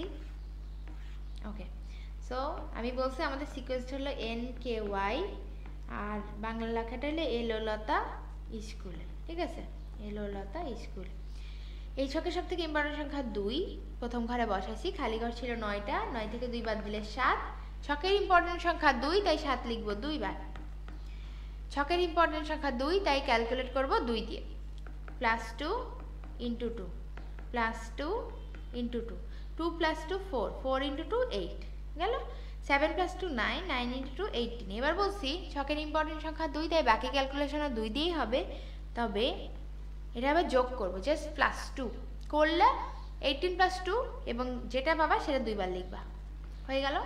এই পুরা ছকে অ্যালুমিনিয়ামের মান, লোহা তামার মান, স্কুলে মানে ইস্পাতের মান আমাদের পড়া শেষ। এখন এর বাইরেও তো কিছু মান আছে, তাই না? সেই মানগুলো আমরা পড়ে ফেলে আসো। দেখো, আমরা কাঁচ, পিতল, তামার মানগুলো আলাদা করে পড়ে ফেলবো। এগুলো আগে ছিল না, এগুলো তোমার মোটামুটি তোমার 19-20 এডিশনে আসছে। কাঁচ, পিতল, তামার মান আগে দিত না, বা 20-21 এডিশনে আসছে, আরও পরে বেসিক্যালি। সো এখন আমরা এগুলো এভাবে পড়বো যে সিকোয়েন্স আমরা সেম রাখবো। দেখো আমরা প্রত্যেকটা জায়গায় সিকোয়েন্স কিন্তু সেম রাখছি, NK Y NK Y NK Y, সিকোয়েন্সে কোনো গন্ডগোল করি নাই, আমরা জাস্ট মানগুলা একটু আলাদা করব। সো তোমাদেরকে আমি জাস্ট পড়াই দিব হলো এই যে এই মানটা কাচের ক্ষেত্রে, যে দেখো কাচের এন এর মান কি 3.1, কে এর মান কি 3.7, 3.1 এবং 3.7 এর মধ্যে ডিফারেন্স কত বলো তো? 1 এবং 6, 1 এবং 7 এর মধ্যে ডিফারেন্স কত? 6, রাইট? সো 3.1 3.7 এর মধ্যে ডিফারেন্স হলো 6, এই 6টাই আমি এখানে লিখে দেব, এন কে ওয়াই 3.1 3.7 এবং 6। হ্যাঁ, আর তামার ক্ষেত্রে মানগুলো দেখো 4 14 12, 4 14 12, এইগুলা আসলে সব সময় যে তোমার খুব হিসাব করে তারপরে মুখস্থ করতে হবে এরকম না, এগুলো তুমি যতবার ব্রেনকে বলবা তোমার কান যা শুনবে পরীক্ষার হলেও তুমি এটা মনে করতে পারবা, ট্রাস্ট মি, আমি এটা করছি। সো সব কিছু তো আর নেমনিক টেমনিক দিয়ে মনে রাখা পসিবল না, তো এই জন্য ওই সময় এগুলো এইভাবে বলতে হয়। 4 14 12 মনে থাকবে, 4 14 12 শেষ। আচ্ছা, তাহলে বাকি যে মান থাকবে সেগুলো পিতলের মান। হ্যাঁ, আচ্ছা, এরপর আসে সীসার মান। সীসার মানটা আমরা মুখস্থ করব, এটাও আসছে তোমার 20-21 এডিশনে। সীসার মানটা আমরা এভাবে পড়বো, এনকে ওয়াই সিরিয়াল থেকে থাকবে, আমরা পড়বো 0.6 4.6 1.6। সবাই আমার সাথে 3বার করে বলবা, বলো 0.6 4.6 1.6। আবার সীসার মান এনকে ওয়াই সিরিয়ালে 0.6 4.6 এবং 1.6। হ্যাঁ, এটা কিন্তু এভাবে বলতে হবে, এভাবে বললে তোমার পরীক্ষাটা সেম এভাবেই মনে পড়বে। আচ্ছা, গেল। তাহলে আমরা কাঁচ পিতল সীসা মোটামুটি লোহা তামা ইস্পাত সবার বেলায় পড়ে ফেলছি। এবার বাকি থাকে পানি পারদ গ্লিসারিন। আমি তোমাদেরকে একটু বইয়ের ছকটায় নিয়ে যাইতে চাই। দেখো তো পানি পারদ গ্লিসারিনের এই দুইটা মান নাই, অনলি এই দুইটা, এই মানটা আছে আয়তন গুণাঙ্ক। হ্যাঁ, আবার কোনো ইয়ের ক্ষেত্রে কিন্তু ফাঁকা নাই, আছে বলো? নাই। তাইলে আমাদের মনে রাখতে হবে পানি পারদ গ্লিসারিন হলো তরল পদার্থ, তরল পদার্থের আর কোনো গুণাঙ্কের মান থাকে না, শুধু আয়তন গুণাঙ্কের মান থাকে। ভাইস ভার্সা আমরা বলতে পারি যে আয়তন গুণাঙ্কের মান, শুধুমাত্র আয়তন গুণাঙ্কের মান কাদের ক্ষেত্রে দেখা যায়? তরল পদার্থের ক্ষেত্রে। সো আমরা আয়তন গুণাঙ্কের মানগুলোও পড়ে ফেলবো। দেখো সুন্দর করে পানি পারদ গ্লিসারিন এই সিকোয়েন্সেই পড়বো। কে এর মান পড়তেছি অনলি 0.2 2.6। এই 2 আর 6 এর মধ্যে পার্থক্য কত? 2 আর 6 এর মধ্যে পার্থক্য হলো 4, তাহলে 0.4। 0.2 2.6 এবং পার্থক্য হলো 4, গ্লিসারিনের মান 0.4। ওকে, আশা করি তোমরা পারবা। এখন তোমাদের মনে হচ্ছে যে আপু যে মানগুলো পড়াইছো, এই যে সাথে তো আরো 10 টু দি পাওয়ার 10 10 10 10 অনেক কিছু আছে, তাহলে এগুলাকে আমরা মনে রাখবো। Okay fine. সো আমার একটা অ্যাডভাইস আছে, দেখো পুরা ছকে সবগুলা মানের সাথে কিন্তু 10 টু দি পাওয়ার 10 আছে। আমার কি দরকার আছে আলাদা করে এই 10 টু দি পাওয়ার 10 মনে রাখার? দরকার নেই। কারণ কি সবার মানের সাথেই 10 টু দি পাওয়ার 10 আছে, সবার মানের সাথেই এককের মানটা নিউটন পার মিটার স্কয়ার আছে। সো আমরা এই মান এবং একক একবার পড়বো, আর বাকিগুলো আমরা মোটামুটি মান মনে রাখলেই হচ্ছে। ওকে, সো আমি পুরো মানটা একবার এখানে রিভিউ করি, তারপরে দেখো যদি কোনো প্রবলেম থাকে আমাকে বললো। ওকে, মাথা ঠান্ডা করো, একটা বড় শ্বাস নাও। ওকে, রেডি? চলে আসো আমরা পড়ি। তাহলে আমি বলছি আমরা এখানে স্থিতিস্থাপক গুণাঙ্ক পড়তেছি, প্রত্যেকটার ক্ষেত্রে sequence same, N K Y. আমাদের একটা বাংলা লাইন মুখস্থ করতে হয়েছে এলোলতা স্কুলে। সো এলো মানে অ্যালুমিনিয়াম, লতা মানে লোহা, বেসিক্যালি লোহার সাথে অ্যাসোসিয়েটেড তামা, অ্যান্ড স্কুলে মানে ইস্পাত। ওকে, এবার আমরা পড়ছি কি এনকে ওয়াই সিকোয়েন্সে আমরা 9টা ঘর টানছি এবং প্রথম ঘরে বসাইছি 2, অ্যাজ এই ছকের সব থেকে ইম্পর্টেন্ট সংখ্যা 2। পারা যাবে? আচ্ছা, এবার আসো খালি ঘর ছিল 9টা, 9 থেকে 2 বাদ দাও 7, ছকের ইম্পর্টেন্ট সংখ্যা 2, তাহলে 7 কয়বার লিখবো? 7 লিখবো 2 বার, লিখলাম। ছকের শেখার ইম্পর্টেন্ট সংখ্যা 2 হয়, আমার ক্যালকুলেশনটাও আমি 2 দিয়েই করবো, +2 × 2 +2 × 2 হলো। তাহলে 2 + 2 4, 4 × 2 8, তারপরে 7 + 2 9, 9 × 2 18 হলো। এবার আমারও আসো বাকি যে দুইটা মান থাকে সেটার জন্য কি করবো? 18 + 2, জাস্ট +2 × 2 ছিল, জাস্ট +2 করবা। +2 যে করলা, 18 + 2 20, 20 লিখবো 2 বার, শেষ কাহিনী। এলোলতা স্কুলের বেলা শেষ। কাঁচ পিতল তামার বেলা আমরা কাঁচের মান এবং তামার মান পড়ছি। কাঁচের মান পড়ছি 3.1 3.7, ডিফারেন্স ছিল 6, তাই আমরা লিখে দিচ্ছি কি 6। ওকে, এবার আসলে তামার ক্ষেত্রে। তামার ক্ষেত্রে কি হবে? 4 14 12, 4 14 12 শেষ। সীসার ক্ষেত্রে মানটা কি বলছি? সিকোয়েন্স সেম থাকবে এনকে ওয়াই, মানটা হবে 0.6, 4.6, 1.6। এটা এভাবেই পড়তে হবে। পানি পারদ গ্লিসারিনের ক্ষেত্রে শুধুমাত্র আয়তন গুণাঙ্কের মান আমরা পাবো, শুধুমাত্র আয়তন গুণাঙ্কের মান পাবো, এবং সেই ক্ষেত্রে আমাদের যে মানগুলো হবে 0.2, 2.6, এদের মধ্যে পার্থক্য হলো 4, তাহলে 0.4 গ্লিসারিনের মান। সবার সাথে 10⁻10 নিউটন মিটার ইনভার্স 2 অ্যাড থাকবে। দেখো এই বড় একটা ছক, তুমি কখনো ভাবছিলে এত সহজে তোমার এভাবে মুখস্থ হয়ে যাবে? তুমি এখনো বুঝতেছো না। তুমি নিজে যখন প্র্যাকটিস করবা তখন আমাকে থ্যাঙ্কস দিবা যে আপু থ্যাংক ইউ সো মাচ, তুমি যে এত বড় উপকার করছো আমি বলে বুঝাইতে পারবো না, এরকম একটা অবস্থা। ঠিক আছে, আই রিয়েলি হোপ যে তোমরা এই ছকটা বুঝতে পারো, তারপরেও প্রবলেম থাকলে জানাবা। আচ্ছা গেল। এখন এখানে আমি আর একটা জিনিস তোমাদেরকে একটু শিখাইতে চাই। এই যে আমরা 3 ধরনের গুণাঙ্ক পড়লাম, তার সাথে একটু রিলেটেড একটা জিনিস আছে, তোমরা ইংলিশ নামগুলো পড়ে ফেলবা। হ্যাঁ, ইয়ং এর গুণাঙ্ক ইংলিশকে ইয়ং মডিউলাস। হ্যাঁ আচ্ছা, কৃন্তন বা দৃঢ়তা বা কাঠিন্যের গুণাঙ্ক, দৃঢ়তা ইংলিশকে আমরা পড়ছি রিজিডিটি, তাহলে রিজিডিটি মডিউলাস প্রকাশ করা হয় এন দিয়ে, আমরা অলরেডি পড়ে ফেলছি। আচ্ছা, আর আয়তন গুণাঙ্ক বাল্ক মডিউলাস, বাল্ক মডিউলাস একে কে অথবা বি দ্বারা প্রকাশ করা হয়। বাল্ক মডিউলাসের বি দ্বারাও প্রকাশ করা হয়, তপন স্যারের বইতে আছে বি দ্বারা প্রকাশ করে। এনিওয়ে বি বা কে এনিথিং উইল ডু। আমার কনসার্ন সেটা না, কনসার্ন হলো এই যে সংনম্যতা অসংনম্যতা, এই জিনিসটা সংনম্যতা অসংনম্যতা তোমরা খুব গুলাই ফেলো। লাইক আয়তন গুণাঙ্ককে বলা হয় সংনম্যতা নাকি আয়তন গুণাঙ্কের বিপরীত রাশিকে বলা হয় সংনম্যতা, এই জিনিসটা তোমাদের কনফিউশন হয়। তা আমরা মনে রাখবো স্বরে অ সমান স্বরে আ, মানে আয়তন গুণাঙ্ক নিজেই অসংমন্যতা, আয়তন গুণাঙ্ক নিজেই অসংনম্যতা, আমরা এটা মনে রাখবো। তাহলে আয়তন গুণাঙ্ক নিজেই যদি অসংনম্যতা হয়, তাহলে আয়তন গুণাঙ্কের বিপরীত রাশি হবে সংনম্যতা। পারা যাবে? এই জিনিসটা তোমাদের ভুল হয়, এই জন্য বলে দিলাম।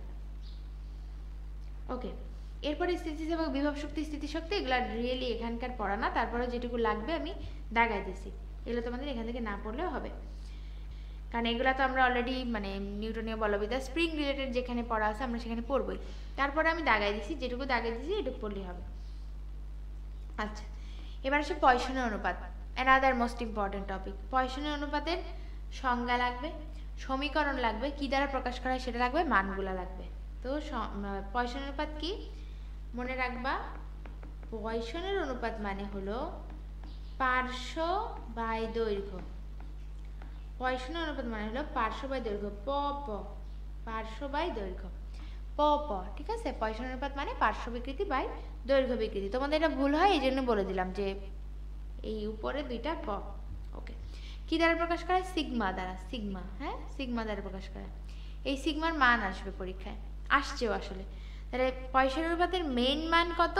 একটা রেঞ্জ আছে, -1 থেকে বড় এবং +½ থেকে ছোট, এটা হলো range. But to be very specific, তামার ক্ষেত্রে একটা মান দিয়েছে 0.33, আরও কিছু মান আছে বাস্তব মানের সীমা। দেখো, যখন বলবে পয়সনের অনুপাতের মান কত, তখন তুমি বলবা -1 থেকে বড় এবং ½ থেকে ছোট। যখন তোমাকে বলবে বাস্তব মানের সীমা কত, তখন বলবা 0 থেকে বড়, ½ থেকে ছোট। যদি বলে প্রকৃতপক্ষের মান কত, তখন দিবা 0.2 থেকে 0.4। যদি বলে ধাতুর ক্ষেত্রের মান কত, 0.3। আপু এত কিছু মনে থাকবে না, আই নো। এত কিছু কেন পড়বো, এটা কোনো উত্তর নাই। এই কেন পড়বো এই প্রশ্নটা আমি অনেকবার করছি, এবং যার জন্য আমি ফার্স্ট টাইমে মানে আমার স্বপ্নের মেডিকেলে চান্স পাই নাই, জাস্ট এই কারণটাই। আচ্ছা, তো এগুলা বলা যাবে না, মোটামুটি এগুলো আমাদের মনে রাখতে হবে যে যা কিছু আমি বলতেছি সেগুলো পড়তে হবে। এরপরে আসো, এই যে পয়সনের অনুপাতের মান, এর কিছু স্পেসিফিক মান আছে যে এক একটা ধাতুর ক্ষেত্রে এক একটা পদার্থের ক্ষেত্রে এক এক রকম। সো আমি একবার রিভিউ করি। যখন বলবে পয়সনের অনুপাতের মান কত, তোমরা বলবা কি -1 থেকে বড়, +½ থেকে ছোট। যদি বলে বাস্তব মানের সীমা কত, তখন দেখবা কি বলে 0 থেকে বড়, ½ থেকে ছোট। যদি বলে প্রকৃতপক্ষে মান কত, 0.2 থেকে 0.4। যদি বলে ধাতুর ক্ষেত্রে মান কত, 0.3। দেখো তামা এক ধরনের একটা তো ধাতু, তাই না? তাহলে এটার মান 0.33। এটা তপন স্যারের বইয়ের ইনফরমেশন। আমরা এখন বিভিন্ন পদার্থের পয়সনের অনুপাতের মানগুলো দেখব। পয়সনের অনুপাতের মান পড়ার জন্য আমরা একটা ছন্দ শিখব, সেটা হলো কাচের উপর লোহা ঢেলে পিটিয়ে নিলাম।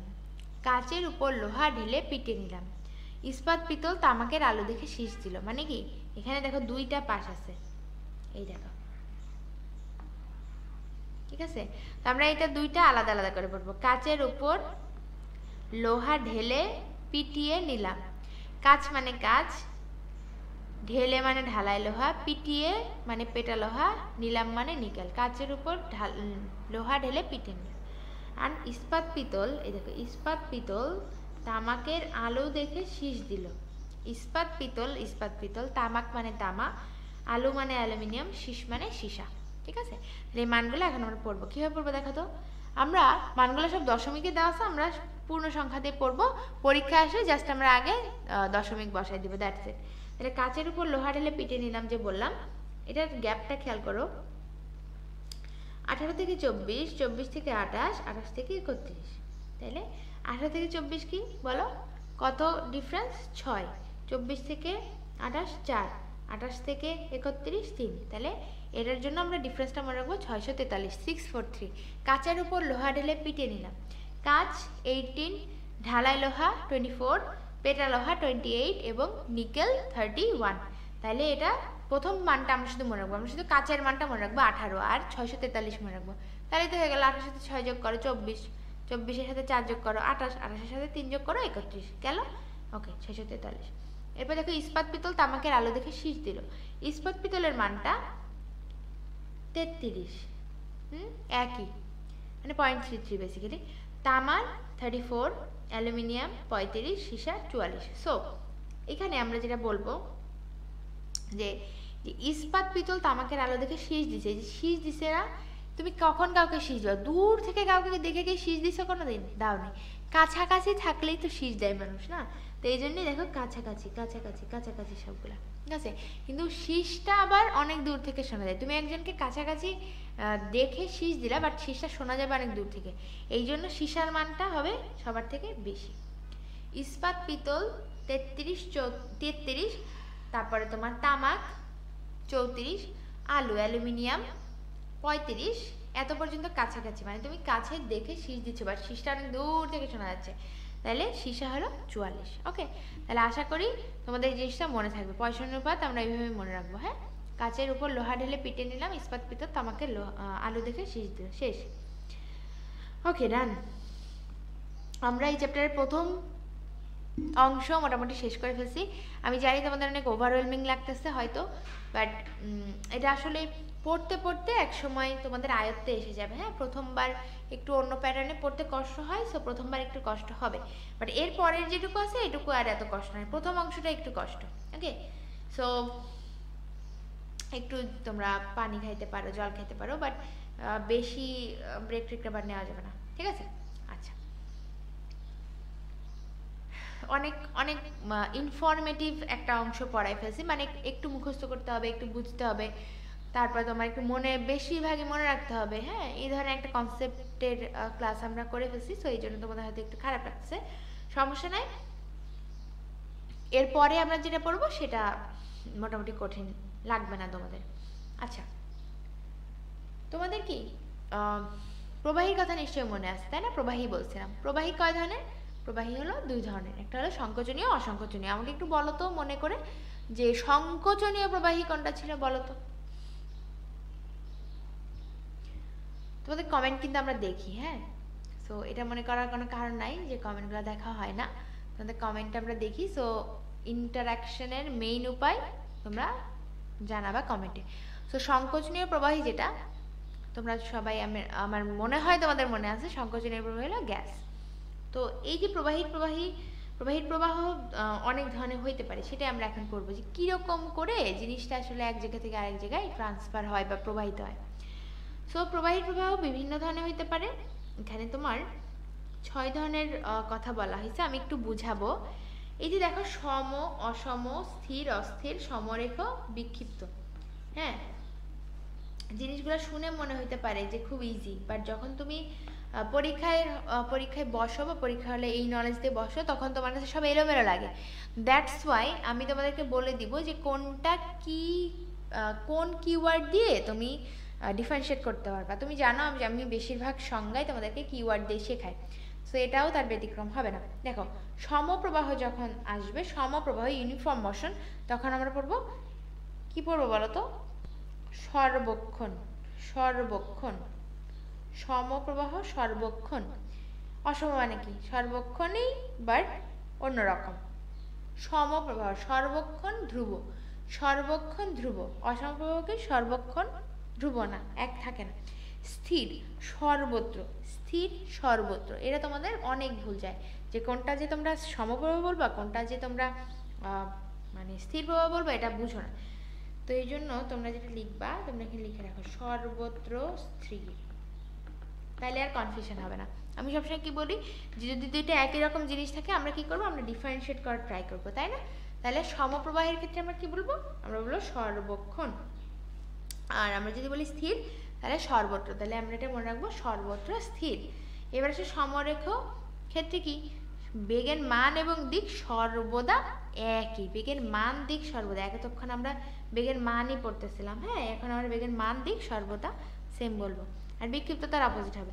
তো এখানে ধারারেখা এবং বিক্ষিপ্ত প্রবাহের কিছু বৈশিষ্ট্য দিচ্ছে, তোমাদের যেটা করতে হবে, যেহেতু এটা পার্থক্য সূচক জিনিস, তাই এটা তোমার একটা পড়তে হবে, ধারারেখা এবং তোমার বিক্ষিপ্ত একটা পড়তে হবে যে কোনো। তো ধারারেখা প্রবাহেরই আরেকটা নাম স্রোতরেখা বা স্ট্রিম লাইন মোশন, এটা কিন্তু মাথায় রাখতে হবে। অনেকে ধারারেখা বা ধারারেখা এবং স্রোতরেখা বলো, আসলে না, ধারারেখা স্রোতরেখা একই, বিক্ষিপ্ত প্রবাহ আলাদা বা শান্ত প্রবাহ। সো মনে রাখবা, ধারারেখা নামটা শুনলে বোঝা যাচ্ছে একটা পজিটিভ ভাইব দেয়, বিক্ষিপ্ত নামটা শুনে বোঝা যাচ্ছে একটা নেগেটিভ ভাইব দেয়, রাইট? সো পজিটিভ নেগেটিভ কোনো সমস্যা নেই। সো এটা বললে অনেকেই হয়তো এই পর্যন্ত থেমে থাকবা, যে আপু যেহেতু বলছে তার মানে ঠিকই হবে, এটা পজিটিভ এটা নেগেটিভ। বাট কেউ কেউ থাকবা এটা বলার পরেও পড়বা যে না, দেখি তো ধারারেখার মধ্যে কি আছে। তো পড়ার সময় তখন বলবা যে আপু যে বললো এটা পজিটিভ বৈশিষ্ট্য, তাহলে 2 নাম্বার বৈশিষ্ট্যতে না কেন আছে, তাহলে আমার আপু ভুল বলছে, তখন আমাকে গালাগালি দেওয়া শুরু করবা। এনিওয়ে দিবা না, আমি জানি, তারপরে বললাম আর কি।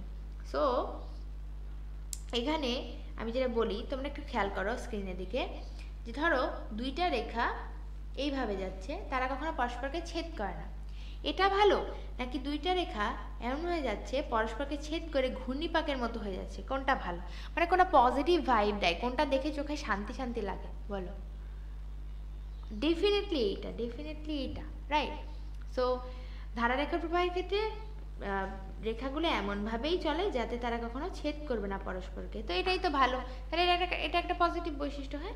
আর তোমার বিক্ষিপ্ত প্রবাহের ক্ষেত্রে কিন্তু ছেদ করে ঘূর্ণিপাকের মতো হয়ে যায়, অশান্ত থাকে, সো এটা খারাপ। ওকে, সো আমার মনে হয় ধারারেখা এবং বিক্ষিপ্ত প্রবাহের বৈশিষ্ট্যটা সুন্দর করে তোমরা পড়তে পারছো।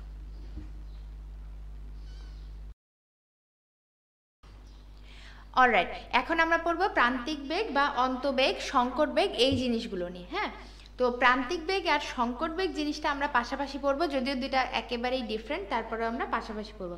দেখো, প্রান্তিক বেগের ক্ষেত্রে একটা তোমার কনসেপ্ট আছে, যে একটা ধরো গোলক বা ধরো একটা কি বলবো, একটা পানির ফোঁটায় ধরো, সেটা যদি গোল শেপেরও হয়, সেটা উপর থেকে যখন নিচের দিকে পড়তে থাকে, অবভিয়াসলি একটা অভিকর্ষজ বল তার উপর কাজ করে, রাইট? সো সেই বলের বিরুদ্ধে আবার সে একটা কি, মানে একটা বিপরীতমুখী বল প্রয়োগ করবে ডেফিনেটলি, না হলে তো মানে প্রকৃতিতে সাম্য থাকে না আর কি, আমি অলরেডি এটা বলে ফেলছি। সো এই যে একটা বলের যে উদ্ভব হয়, এই বেসিক্যালি এই বলটা তোমার কি হয়, মানে কাইন্ড অফ ধ্রুব থাকে। হ্যাঁ, ধ্রুব থাকার কারণে ওই ত্বরণের ওরকম চেঞ্জ থাকে না, তো এই বেগটাকেই বলা হচ্ছে প্রান্তিক বেগ। এনিওয়ে, তোমাদের প্রান্তিক বেগ বা অন্তবেগের জিনিসটা আসলে এত ডিটেলসে না বুঝলেও হবে, বাট তোমাদেরকে যেটা বুঝতেই হবে মাস্ট, সেটা হলো যে প্রান্তিক বেগ বা এই যে অন্তবেগের যে সমীকরণ, ঠিক আছে?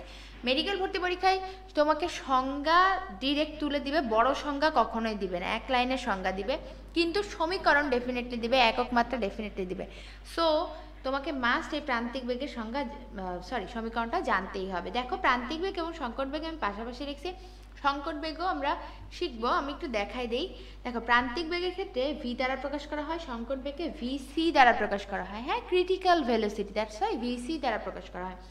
প্রান্তিক বেগের ভি সমান 2r² into rho minus sigma into g divided by 9 eta. এখন এই প্রত্যেকটা জিনিস লাগবে, ধরো আর মানে হলো ব্যাসার্ধ, রো মানে কি ঘনত্ব, সিগমা আমরা পড়ে আসছি অলরেডি, জি মানে কি অভিকর্ষ ত্বরণ, ইটা মানে কি সান্দ্রতাঙ্ক, সান্দ্রতা গুণাঙ্ক, এটা আমরা পড়বো সান্দ্রতাঙ্ক কি বা সান্দ্রতা গুণাঙ্ক কি।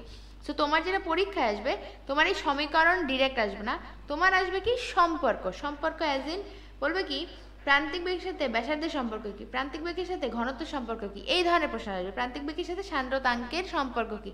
সো তোমরা বুঝতেই পারছো যে তোমাদের যদি তোমরা সমীকরণটা আয়ত্ত করতে পারো, সমীকরণটা যদি আয়ত্ত করতে পারো, তাহলেই তোমরা এই যে সম্পর্কমূলক কোশ্চেন ফিজিক্সে বহুত আসে, বিশ্বাস করো ফিজিক্সে অনেক কোশ্চেন আসে যে এটার সাথে এটার সম্পর্ক কি, সমানুপাতিক, ব্যস্তানুপাতিক, বর্গের সমানুপাতিক, বর্গমূলের ব্যস্তানুপাতিক, অনেক কোশ্চেন আসে। সো তুমি যদি একবার সমীকরণটা রপ্ত করতে পারো তাহলে কিন্তু তুমি পারবা। সো মোটামুটি এইচএসসিতে তোমরা এইটা নিয়ে মোটামুটি পড়াশোনা করে আসছো, সো প্রবলেম হওয়ার কথা না। তারপরেও যদি খারাপ লাগে এই সমীকরণটা 3বার লিখবা, দেখবা এমনি মুখস্থ হয়ে গেছে। হ্যাঁ, যে v সমান সমান 2r² into rho minus sigma into g divided by 9 এটা। ওকে, আচ্ছা সংকট বেগের ক্ষেত্রে খেয়াল করো, সংকট বেগ vc সমানুপাতিক ইটা বাই রো ইন্টু আর। মজার ব্যাপার হচ্ছে আপু কেন পাশাপাশি লিখছি, তাই না? এটাই তো তোমাদের মনে হইতে পারে যে এটা দুই জিনিস, তাহলে আমি কেন পাশাপাশি লিখলাম। খেয়াল করো, প্রান্তিক বেগের সাথে সান্দ্রতাঙ্কের সম্পর্ক কিন্তু কিরকম, ব্যস্তানুপাতিক, বাট সংকট বেগের সাথে সান্দ্রতাঙ্কের সম্পর্ক কি, সমানুপাতিক। দেখো প্রান্তিক বেগের সাথে ঘনত্বের সম্পর্ক, রো এর সম্পর্ক কি বলো তো, এখানে সমানুপাতিক, আর সংকট বেগের সাথে ব্যস্তানুপাতিক। ওকে, গেল। সংকট বেগের সাথে ব্যাসার্ধের সম্পর্ক সমানুপাতিক না, ব্যস্তানুপাতিক, কিন্তু ডেফিনেটলি প্রান্তিক বেগের সাথে বর্গের সমানুপাতিক। এখন তোমরা কম্পেয়ার করতে পারতেছো যে জিনিসটা আসলে কেন পাশাপাশি লেখা হয়েছে, বিকজ একটা আরেকটার অপোজিট, এই একটা কারণে, আর কোনো কারণে নাই, ঠিক আছে? একটা আরেকটার অপোজিট। সো এখানে জাস্ট একটা জিনিসই গোলমাল লাগবে, সেটা হলো সংকট বেগের সাথে সম্পর্কটা হলো শুধু ব্যস্তানুপাতিক, বাট প্রান্তিক বেগের সাথে অপোজিট সমানুপাতিক, ঠিক আছে, বাট বর্গের সমানুপাতিক, ঠিক আছে? তাহলে এই জিনিসটা কিভাবে মনে রাখবো, আমরা মনে রাখবো বড় সমীকরণে বড় মান হবে, মানে কি স্কোয়ার করলে বড় মান হবে, তাহলে বড় সমীকরণে বর্গ।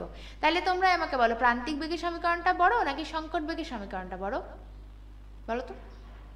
ডেফিনেটলি প্রান্তিক বেগের সমীকরণটা বড়, তাহলে আমরা মনে রাখবো বড় সমীকরণে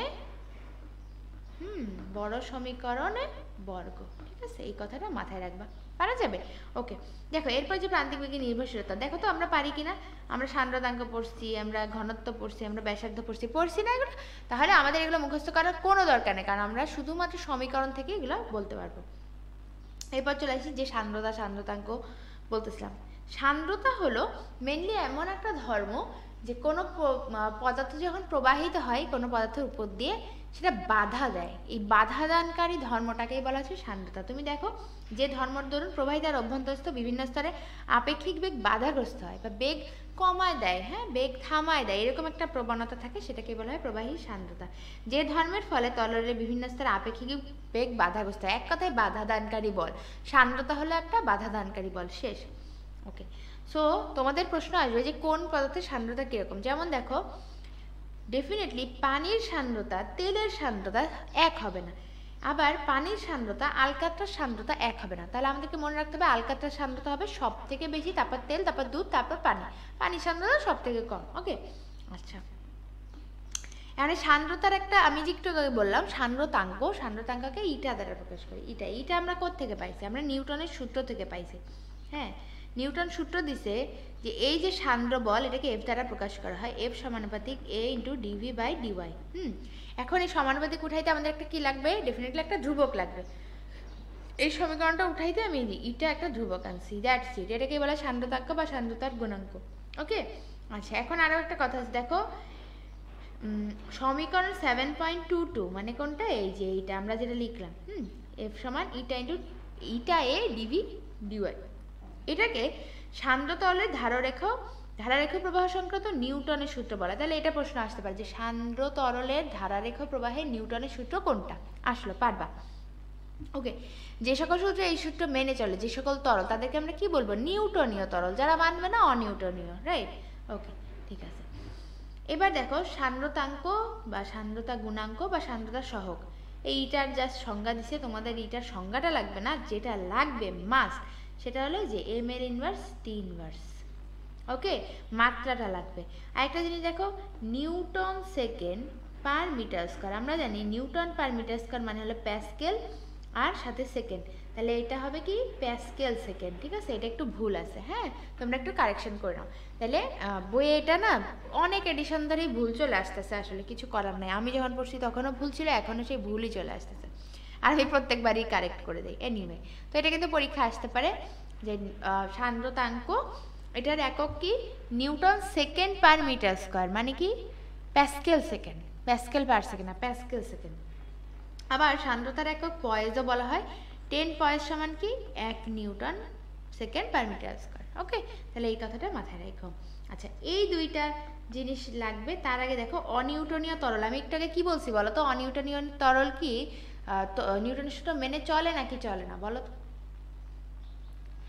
অনিউটনীয়, নাম শুনে বোঝা যাচ্ছে, তাই নিউটনের সূত্র মেনে চলে না। ওকে, সো এটার তাহলে এক্সাম্পল কি হবে? তেল এবং রং। তেল এবং রং মেনে চলে না, পানি তাহলে মেনে চলবে। ওকে, ডান। আচ্ছা, এবার আসো, কক্ষ তাপমাত্রায় গ্লিসারিনের সান্দ্রতা সহক পানির চেয়ে 10⁻³ গুণ বেশি। যে কার চেয়ে কত গুণ বেশি এগুলোর নাম মনে রেখে মনে রাখবা গ্লিসারিনের বেশি। কতখানি বেশি বলো তো গ্লিসারিনের? 10⁻³। বিশ্বাস করো, তোমরা যদি এটার চেয়ে ওটা, ওটার চেয়ে ওটা, এটা মনে রাখতে চাও তোমরাই ফাঁসবা। সো বেটার যে কার বেশি বা কার কম এটা মনে রাখো। আর 80°C তাপমাত্রায় পানির সান্দ্রতা গুণাঙ্ক 0° পানির সান্দ্রতা গুণাঙ্কের 1/3। ঠিক আছে, 1/3। এইগুলা কি তোমার এগুলা পরীক্ষায় আসে, এমসিকিউতে আসে, এবং তোমরা ঘাবড়ায় যাও তখন ভুল করে। এগুলো কিন্তু তোমাদের বইয়েরই ইনফরমেশন। হ্যাঁ, আবার অনেকে তপন স্যারের বই পড়ো তোমার ইন্টারে, তো যখন অ্যাডমিশনে সেই ইসাক স্যারের বইয়ের এই চিপাই চাপায় অনেকগুলো ইনফরমেশন থাকে তখন ভুল করো। সো আমার যেটা তোমাদের প্রতি অ্যাডভাইস, ক্লাসে আমি যা বলতেছি ফিজিক্সের বাইরে কিছুই লাগবে না, নাথিং, কিচ্ছু লাগবে না। আর সাথে এই যে একক মাত্রা, আমি সবসময় বলি সংজ্ঞা সমীকরণ, একক মাত্রা, ছক, বিভিন্ন মান, আর এই জানার বিষয়, এগুলো বাদ দেওয়া যাবে না। আর অনুশীলনী এমসিকিউ বাদ দিলে তো তুমি পরীক্ষায় বসার যোগ্যই না, সত্যি কথা বলতেছি। সো এগুলো সলভ করতে হবে। আচ্ছা, সান্দ্রতার উপর তাপমাত্রার প্রভাব কি? সান্দ্রতার উপর চাপের প্রভাব কি? হ্যাঁ, এগুলো পরীক্ষায় আসে। দেখো, তাপমাত্রা বাড়লে কি বলছে? তাপমাত্রা বাড়লে কিন্তু গ্যাসের সান্দ্রতা বাড়ে, তরলের সান্দ্রতা কমে। তার মানে তাপমাত্রার সাথে গ্যাসের সান্দ্রতার সম্পর্ক কি? তোমরা বলো, নিজেরাই বলো।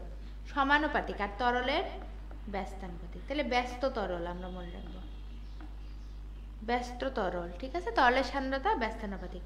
আর সান্দ্রতার সাথে চাপের ক্ষেত্রে কি প্রভাব হবে বলো তো? চাপ বৃদ্ধি পেলে সান্দ্রতা বাড়বে, সমানুপাতিক সম্পর্ক।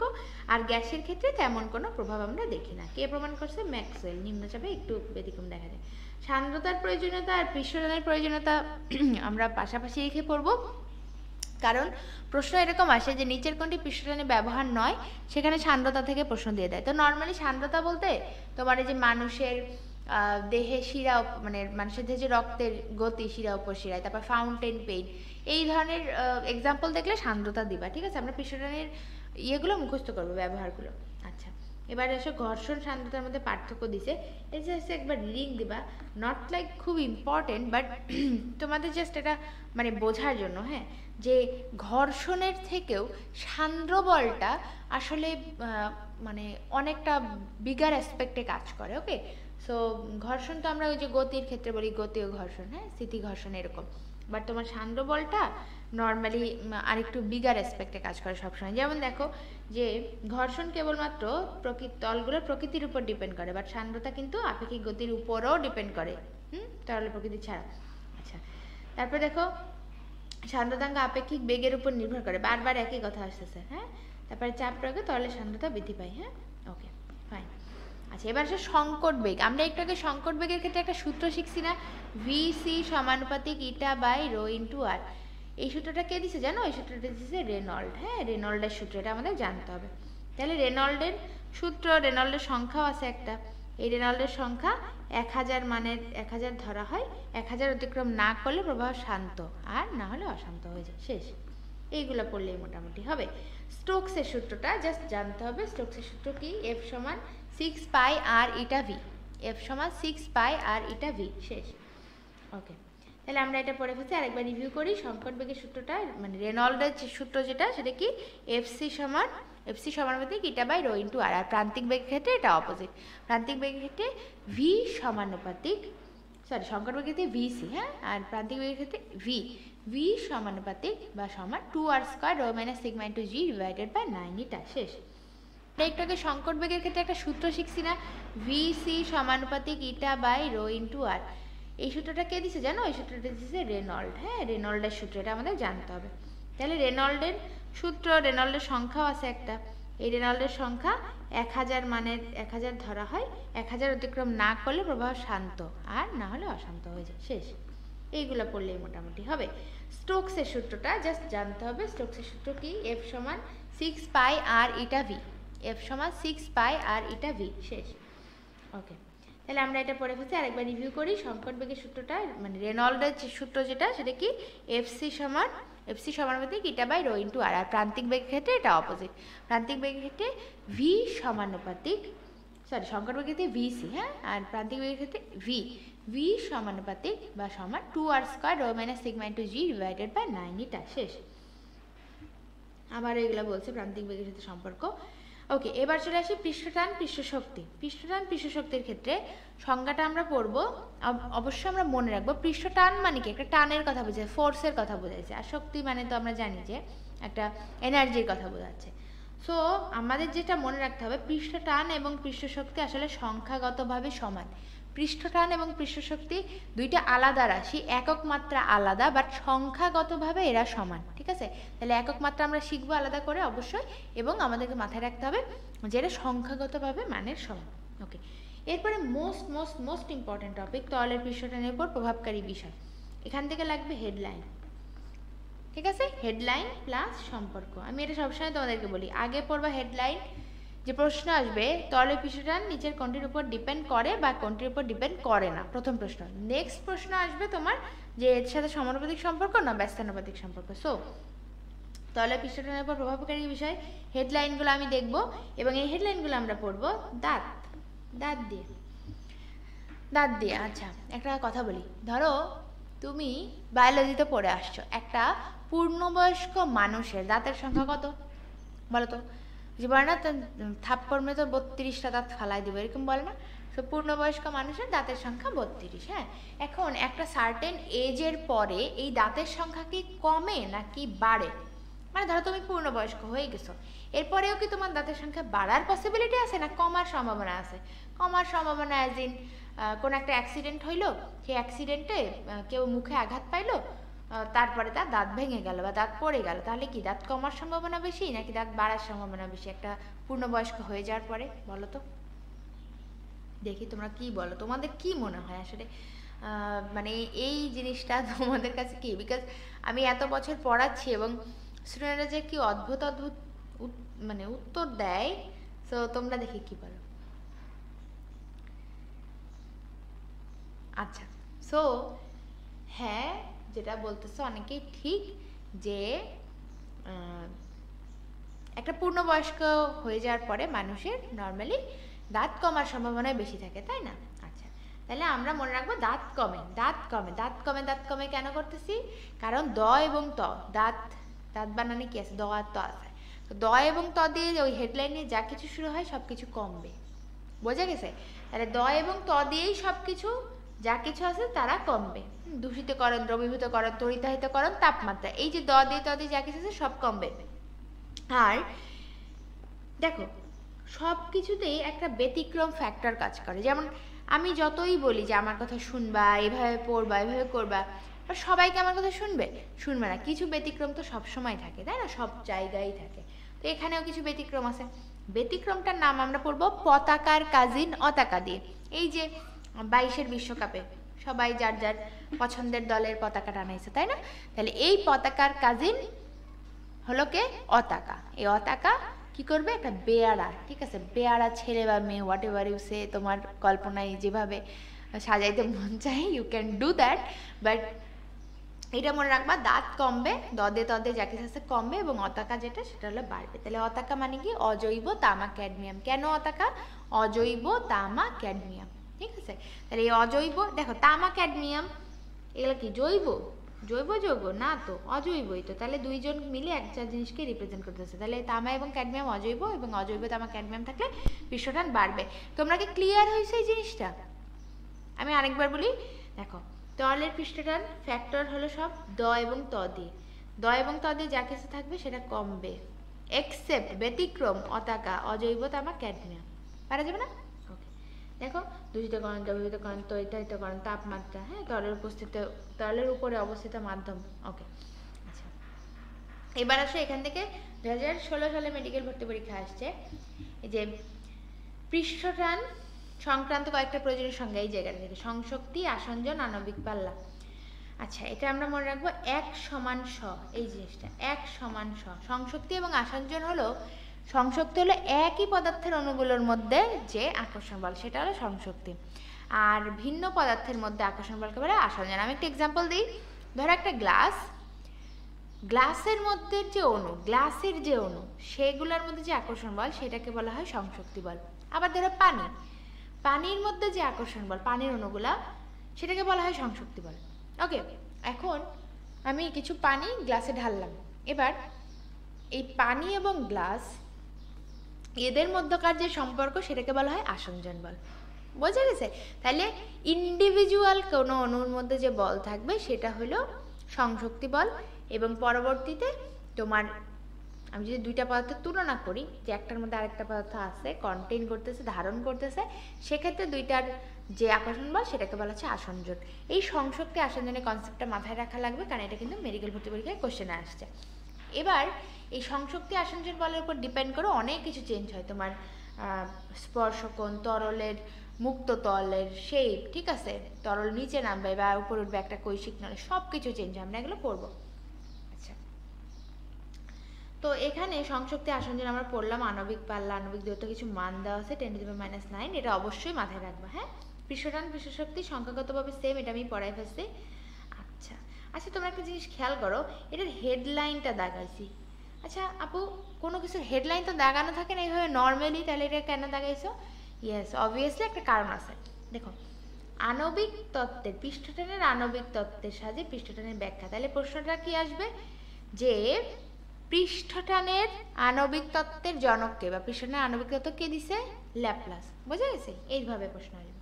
আচ্ছা, এরপরে দেখো কৈশিকতা, কৈশিকতা থেকে কোশ্চেন আসছে যে একটা কৈশিক নল, কৈশিক নল মানে কি? অনেক চিকন একটা নল, ঠিক আছে, কৈশিক নল। সো এই কৈশিক নলের মধ্যে দিয়ে তরল উপরে উঠবে না নিচে নামবে, এই ঘটনাটাকে বলা হচ্ছে কৈশিকতা। ক্যাপিলারিটি, ক্যাপিলারিটি কোত্থেকে আসছে? ক্যাপিলারি টিউব থেকে, মানে কৈশিক নল থেকে, ঠিক আছে। আচ্ছা, এবার চলে আসি most most most important and আমার মোস্ট ফেভারিট একটা টপিকে, স্পর্শকোণ। স্পর্শকোণের থেকে এই বছরই কিন্তু প্রশ্ন আসছে, অর্থাৎ 22-এ কিন্তু প্রশ্ন আসছে।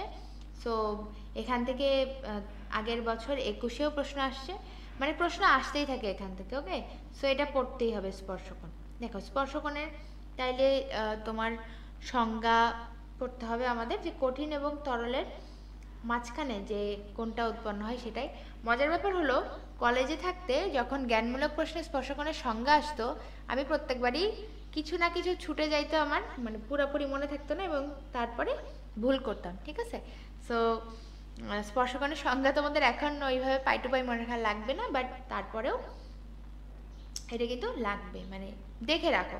সো স্পর্শকোণ আসলে দুই রকম আছে, একটা হলো সূক্ষ্ম আর একটা হলো স্থূল। মনে রাখবা, যে সকল তরল কোনো কঠিন পদার্থকে ভেজাবে সেক্ষেত্রে স্পর্শকোণটা হবে কি? স্পর্শকোণ হবে সূক্ষ্মকোণ। আর যারা এই ধরনের ধর্ম দেখায় না নর্মালি, যে যারা যে সকল তরল পদার্থ কঠিনকে ভেজায় না, তারা কি? স্থূলকোণ। এখান থেকেই মেডিকেল ভর্তি পরীক্ষায় প্রশ্ন আসছে 22 সালে, যে তোমার যে সকল তরল কঠিনকে ভেজায় না তার স্পর্শকোণ কত হবে? সো অপশনে ছিল 0, 45, 90, 120। তোমরা একটু বুদ্ধি করে বলো তো, আমি যে বললাম যে যারা ভেজায় না তারা স্থূলকোণ হয়, তো সেক্ষেত্রে মেডিকেল ভর্তি পরীক্ষায় আসা এই প্রশ্নটার উত্তর কি হবে বলো তো? 0, 45, 90 নাকি 120? ইয়েস, উত্তর হবে 120, অ্যাবসলিউটলি কারেক্ট। সো এই যে কমন সেন্স, দেখো এই কমন সেন্সটাই কিন্তু একটা মার্ক এনে দিছে, এবং এই একটা মার্কের কারণে মানুষের কি হয় বলো তো?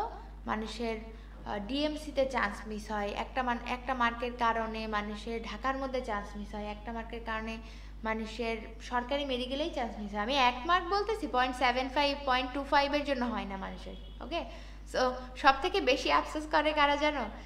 0.25-এর জন্য যাদের ডিএমসি হয় না, লাইক সলিমুল্লাহ যারা চান্স পায় তারা কি অনেক ক্লোজ মার্ক থাকে, যারা ডিএমসিতে চান্স পায় তাদের থেকে, তো তাদের ওই আফসোস আর সারা জীবন কাটে না, বুঝছো? 0.25, 0.5, হ্যাঁ 1 মার্ক, এই জিনিসগুলো আসলে খুব পোড়ায় তাদেরকে। এনিওয়ে, তারপরেও আমাদের সবসময় গ্রেটফুল থাকা উচিত সৃষ্টিকর্তার কাছে, যে 1 লাখ পরীক্ষা দেয়, সেখানে মাত্র 4000 স্টুডেন্ট মানে চান্স পায়, তো উই আর অবভিয়াসলি লাকি, তাই না? সো অবশ্যই আমাদেরকে সব সিচুয়েশনে আমাদের লাইফের প্রতি গ্রেটফুল থাকতে হবে। আচ্ছা, অনেক কথা বলে ফেলছি, এখন শুনো, এই যে এখানে কতগুলো কথা আছে, স্পর্শকণের মান আসে পরীক্ষায়, ঠিক আছে? তোমরা মনে রাখবা কোনো স্পর্শকণের ক্ষেত্রে যদি বিশুদ্ধ এবং পরিষ্কার এই দুইটা কথা একসাথে থাকে, বিশুদ্ধ এবং পরিষ্কার এই দুইটা শর্ত একসাথে থাকে, তাহলে স্পর্শকণের মান হবে 0 ডিগ্রি, রাইট? বিশুদ্ধ পানি পরিষ্কার কাচের মধ্যবর্তী স্পর্শকণ কত? উত্তর হবে 0 ডিগ্রি। যদি একটা ওয়ার্ড মিসিং হয়, আপু একটা ওয়ার্ড মিসিং হইলে শুধু বিশুদ্ধ আছে বা শুধু পরিষ্কার আছে হবে না। বিশুদ্ধ পানি সাধারণ কাচ হবে না, নর্মাল পানি সাধারণ পানি পরিষ্কার কাজ হবে না, দুইটা শব্দ থাকতে হবে, বিশুদ্ধ পানি পরিষ্কার কাজ, ঠিক আছে? তখনই আমি 0 দিব। যদি এর ব্যত্যয় ঘটে মানে ব্যতিক্রম ঘটে তাহলে অবভিয়াসলি 0 হবে না, 8 হয়ে যাবে, 8 ডিগ্রি হয়ে যাবে। ওকে, আচ্ছা, রূপা এবং পানির মধ্যকার স্পর্শকণ কত? রূপা পানি 90, রূপা পানি 90, কিন্তু পারদ কাজ 140, বিকজ পারদ কাজকে ভেজায় না। কখনো কেউ পারদ হাতে নিছো কিনা আমি জানি না, জিনিসটা অনেক বিষাক্ত, বাট থার্মোমিটার ভেঙে টেকে গেলে নর্মালি দেখা যায় যে তুমি পানি ধরে থাকলে তোমার হাতটা ভিজে যাবে, বাট কখনোই পারদ ধরে থাকলে তোমার হাতটা ভিজবে না, নর্মালি ভেজায় না, বিকজ মানে পারদের এই ধর্মটা এরকম, হ্যাঁ, যে সেটা স্থূলকোণ ক্রিয়েট করে। ওকে, কেন? এই যে তরলের ঘনত্ব কঠিনের ঘনত্ব অপেক্ষা বেশি, মানে পারদের ঘনত্ব এতই বেশি যে সে আসলে আর করতেছে না। এখন দেখো স্পর্শকোণ কোন কোন বিষয়ের উপর ডিপেন্ড করে। এক্ষেত্রে আমরা মনে রাখবো প্রকৃতি, কঠিন তরলের প্রকৃতি, তরলের উপস্থিতির মাধ্যম, বিশুদ্ধতা। তাহলে বিশুদ্ধতা, প্রকৃতি, মাধ্যম, বিপদ, বিশুদ্ধতা, প্রকৃতি, মাধ্যম, মনে থাকবে? বিশুদ্ধতা, প্রকৃতি, মাধ্যম। ওকে, তাহলে আমি একবার প্রশ্ন করি, দেখি তোমরা বলতে পারো কিনা। বলো তো, একই পদার্থের মধ্যে, কমেন্ট করো, একই পদার্থের অণুগুলোর মধ্যে আকর্ষণ বলের নাম কি? সংশক্তি বল। এক্সিলেন্ট। আচ্ছা বলো তো, বিশুদ্ধ পানি সাধারণ কাচ এর মধ্যে স্পর্শকোণ কত হবে? Great, 8 degree. আচ্ছা, এই 0 না তো, বিশুদ্ধ পানি পরিষ্কার কাচ, তাই না? তখন আমরা বলি 0 ডিগ্রি, ঠিক আছে? তাহলে এগুলো আমাদের মনে রাখতে হবে। এবার চলে আসে আমি যে কথাটা বলতেছিলাম যে স্পর্শকোণ এর উপর ডিপেন্ড করে বা সংশক্তি আসঞ্জনের উপর ডিপেন্ড করে ঘটনাগুলো ডিফারেন্ট হয়। সো সেটা কেন বললাম দেখো, আমি তো একটু বললাম সংশক্তি বল এবং আসঞ্জন বল। সংশক্তি বল বললাম কি, একটা গ্লাসের মধ্যে গ্লাসের অণুগুলা আর পানির অণু ইন্ডিভিজুয়াল, এগুলো হলো সংশক্তি। বাট এই পানি যখন এই গ্লাসের মধ্যে চলে আসলো, এই পানি এবং গ্লাসের যে অণুগুলার মধ্যে সম্পর্ক, এটাকে বলতেছি আসঞ্জন, আসঞ্জন বল, ঠিক আছে? আসঞ্জন বল। সো এই সংশক্তি বলটা যদি আসঞ্জন বল থেকে কোনোভাবে বেশি হয়, খেয়াল করো, সংশক্তি বলটা যদি আসঞ্জন বল অপেক্ষা কোনোভাবে বেশি হয়, মানে পারদের ক্ষেত্রে ধরো, পারদ এবং কাচের ক্ষেত্রে, তখন স্পর্শকোণ হয় স্থূলকোণ, স্পর্শকোণ হয় স্থূলকোণ, সরি, স্পর্শকোণ হয় স্থূলকোণ। তখন কি হয়, ডেফিনেটলি যেহেতু এটা স্থূলকোণ, তাহলে এটা কি তোমার ওই কঠিনকে ভেজাবে নাকি ভেজাবে না? তোমাদের কমন সেন্স কি বলে? এটা যেহেতু স্থূলকোণ, তাহলে কি এটা ভেজাবে? ভেজাবে না, রাইট? সো যদি না ভেজায়, তখন এক্ষেত্রে কি হবে, এর যে মুক্ত তল থাকবে, ধরো এখানে পানি ছিল, জিনিসটা না এরকম নেমে যাবে, ঠিক আছে? নেমে যাবে। নেমে যাওয়ার এই ঘটনাকে আমরা কি বলবো? নেমে যাওয়ার ঘটনাকে বলবো আমি অবক্ষেপ। অবনতি হয়েছে, অবক্ষেপ বলবো, ঠিক আছে? নেমে যাওয়ার ঘটনাকে। আর একটা মজার জিনিস আছে, এই যে নেমে যাওয়ার পর এটা দেখতে কেমন হবে? দেখতে হবে উত্তল, হ্যাঁ? এখন তোমরা এটা কিভাবে মনে রাখবা আমি তোমাদেরকে বলি। এটা দুইটা ঘটনা দিয়ে মেনলি আসে পরীক্ষায়, দুইটা ঘটনা দিয়ে আসে। একটা আসে যে সংশক্তি বল যদি আসঞ্জন বল অপেক্ষা বেশি হয়, তখন তোমার তরলের মুক্ত তলের কি ঘটবে। আরেকটা কোশ্চেন আসে, যদি আসঞ্জন বল বেশি হয় তখন তরলের মুক্ত তলের কি ঘটবে। সো আমার অ্যাডভাইস সবসময় আমি যেরকম দেই, যে তোমরা একটা ফিক্স করবা, একটা। যেমন এখান থেকে তুমি একটা পড়ো যে সংশক্তি বল যদি বেশি হয় তাহলে কি হবে, অবশ্যই স্থূলকোণ হবে, ভেজাবে না, অবক্ষেপ হবে মানে অবনতি হবে, এবং কি হবে সেটা দেখতে কেমন হবে, উত্তল, শেষ। যদি এর অপোজিটটা হয় তাহলে আমি এখানে অপোজিট ওয়ার্ডগুলো জাস্ট বসাই দিব। ওকে, এটা সব থেকে ওয়াইজ ডিসিশন আই গেস। আচ্ছা, পড়ে ফেললাম। এবার চলে আসি পৃষ্ঠটানের ব্যবহার। আমি সান্দ্রতার ব্যবহার পড়ার সময় তোমাদেরকে বলছিলাম যে পৃষ্ঠটানের ব্যবহার আমরা মুখস্থ করব। তো পৃষ্ঠটানের ব্যবহারে আমরা এটা দিয়ে পড়বো সাবান গাছে সুই পোকা। কেন সাবান গাছে সুই পোকা? দেখো, সাবানের ফেনা, গাছে পানির পরিবহন, সূর্যের অবস্থান, পোকা দিয়ে পোকামাকড়, ঠিক আছে, সাবান গাছে সুই পোকা। তাহলে এই হেডলাইনগুলো লাগবে, সব কিছু ব্যবহার, সব এক্সাম্পলে আমাদের লাগবে হেডলাইন। মনে রাখো এই হেডলাইন থেকেই প্রশ্ন আসে সব সময়, সব সাবজেক্ট থেকে মেডিকেল ভর্তি পরীক্ষায়। সো আমরা এই জিনিসগুলো জাস্ট পড়ো, ভিতরে পড়ার কোনো দরকার নেই, কোনো দরকার নেই। পরীক্ষায় পৃষ্ঠটান ব্যবহারের অপশন আসবে সান্দ্রতার ব্যবহার, সো তোমরা বুঝতেই পারতেছো। এনিওয়ে, এই ছিল আমাদের মোটামুটি পদার্থের গাঠনিক ধরনের পড়া। মোস্ট ইম্পর্টেন্ট কথা হচ্ছে এই চ্যাপ্টার থেকে তোমাদের কোনো ম্যাথ করা লাগবে না, কারণ ম্যাথ করতে হলে আমাদের ক্যালকুলেটর লাগবে, যেহেতু মেডিকেল ভর্তি পরীক্ষায় ক্যালকুলেটর অ্যালাউড না। সো আমাদের এই চ্যাপ্টার থেকে এই ধরনের ম্যাথ দেওয়াই হবে না, এমন ম্যাথই দেওয়া হবে যেটা আসলে তুমি ক্যালকুলেটর ছাড়াই সলভ করতে পারো। ওকে, সো এই চ্যাপ্টার থেকে বেসিক্যালি কোনো ম্যাথ আসতেছে না, এতটুকু শিওর থাকতে পারো। ওকে, সো আমাদের এই চ্যাপ্টারটা শেষ। আমরা এখন এখান থেকে আর কি পড়ে ফেলবো, এই যে বহু নির্বাচনী প্রশ্নের জন্য উত্তর, এইগুলো তোমরা পড়বা। আর অবশ্যই অবশ্যই অনুশীলনী এমসিকিউ সলভ করতে হবে, ঠিক আছে? অনুশীলনী এমসিকিউ সলভ না করে কখনোই মেডিকেল ভর্তি পরীক্ষার হলে যাওয়া যাবে না, বোঝা গেছে? আচ্ছা, আমি তো তোমাদেরকে আজকে ক্লাসে অনেক কিছু বলছি, তোমরা ক্লাসটা যদি কোনো প্রবলেম থাকে আরেকবার দেখো, তারপরেও যদি কোনো প্রবলেম হয় অবশ্যই আমাকে জানাও, মেন্টর তো আছেই। সো এগুলো নিয়ে ভয় পাওয়ার কিছু নাই, মানে যেভাবে পড়তেছো জাস্ট পড়তে থাকো, ঠিক আছে? তোমাদের এই মুহূর্তে ডিসিপ্লিনটা খুব জরুরি, সো যেভাবে পড়তেছো জাস্ট পড়তে থাকো। ওকে, দেখা হবে নেক্সট ক্লাসে, সবাই ভালো থাকো।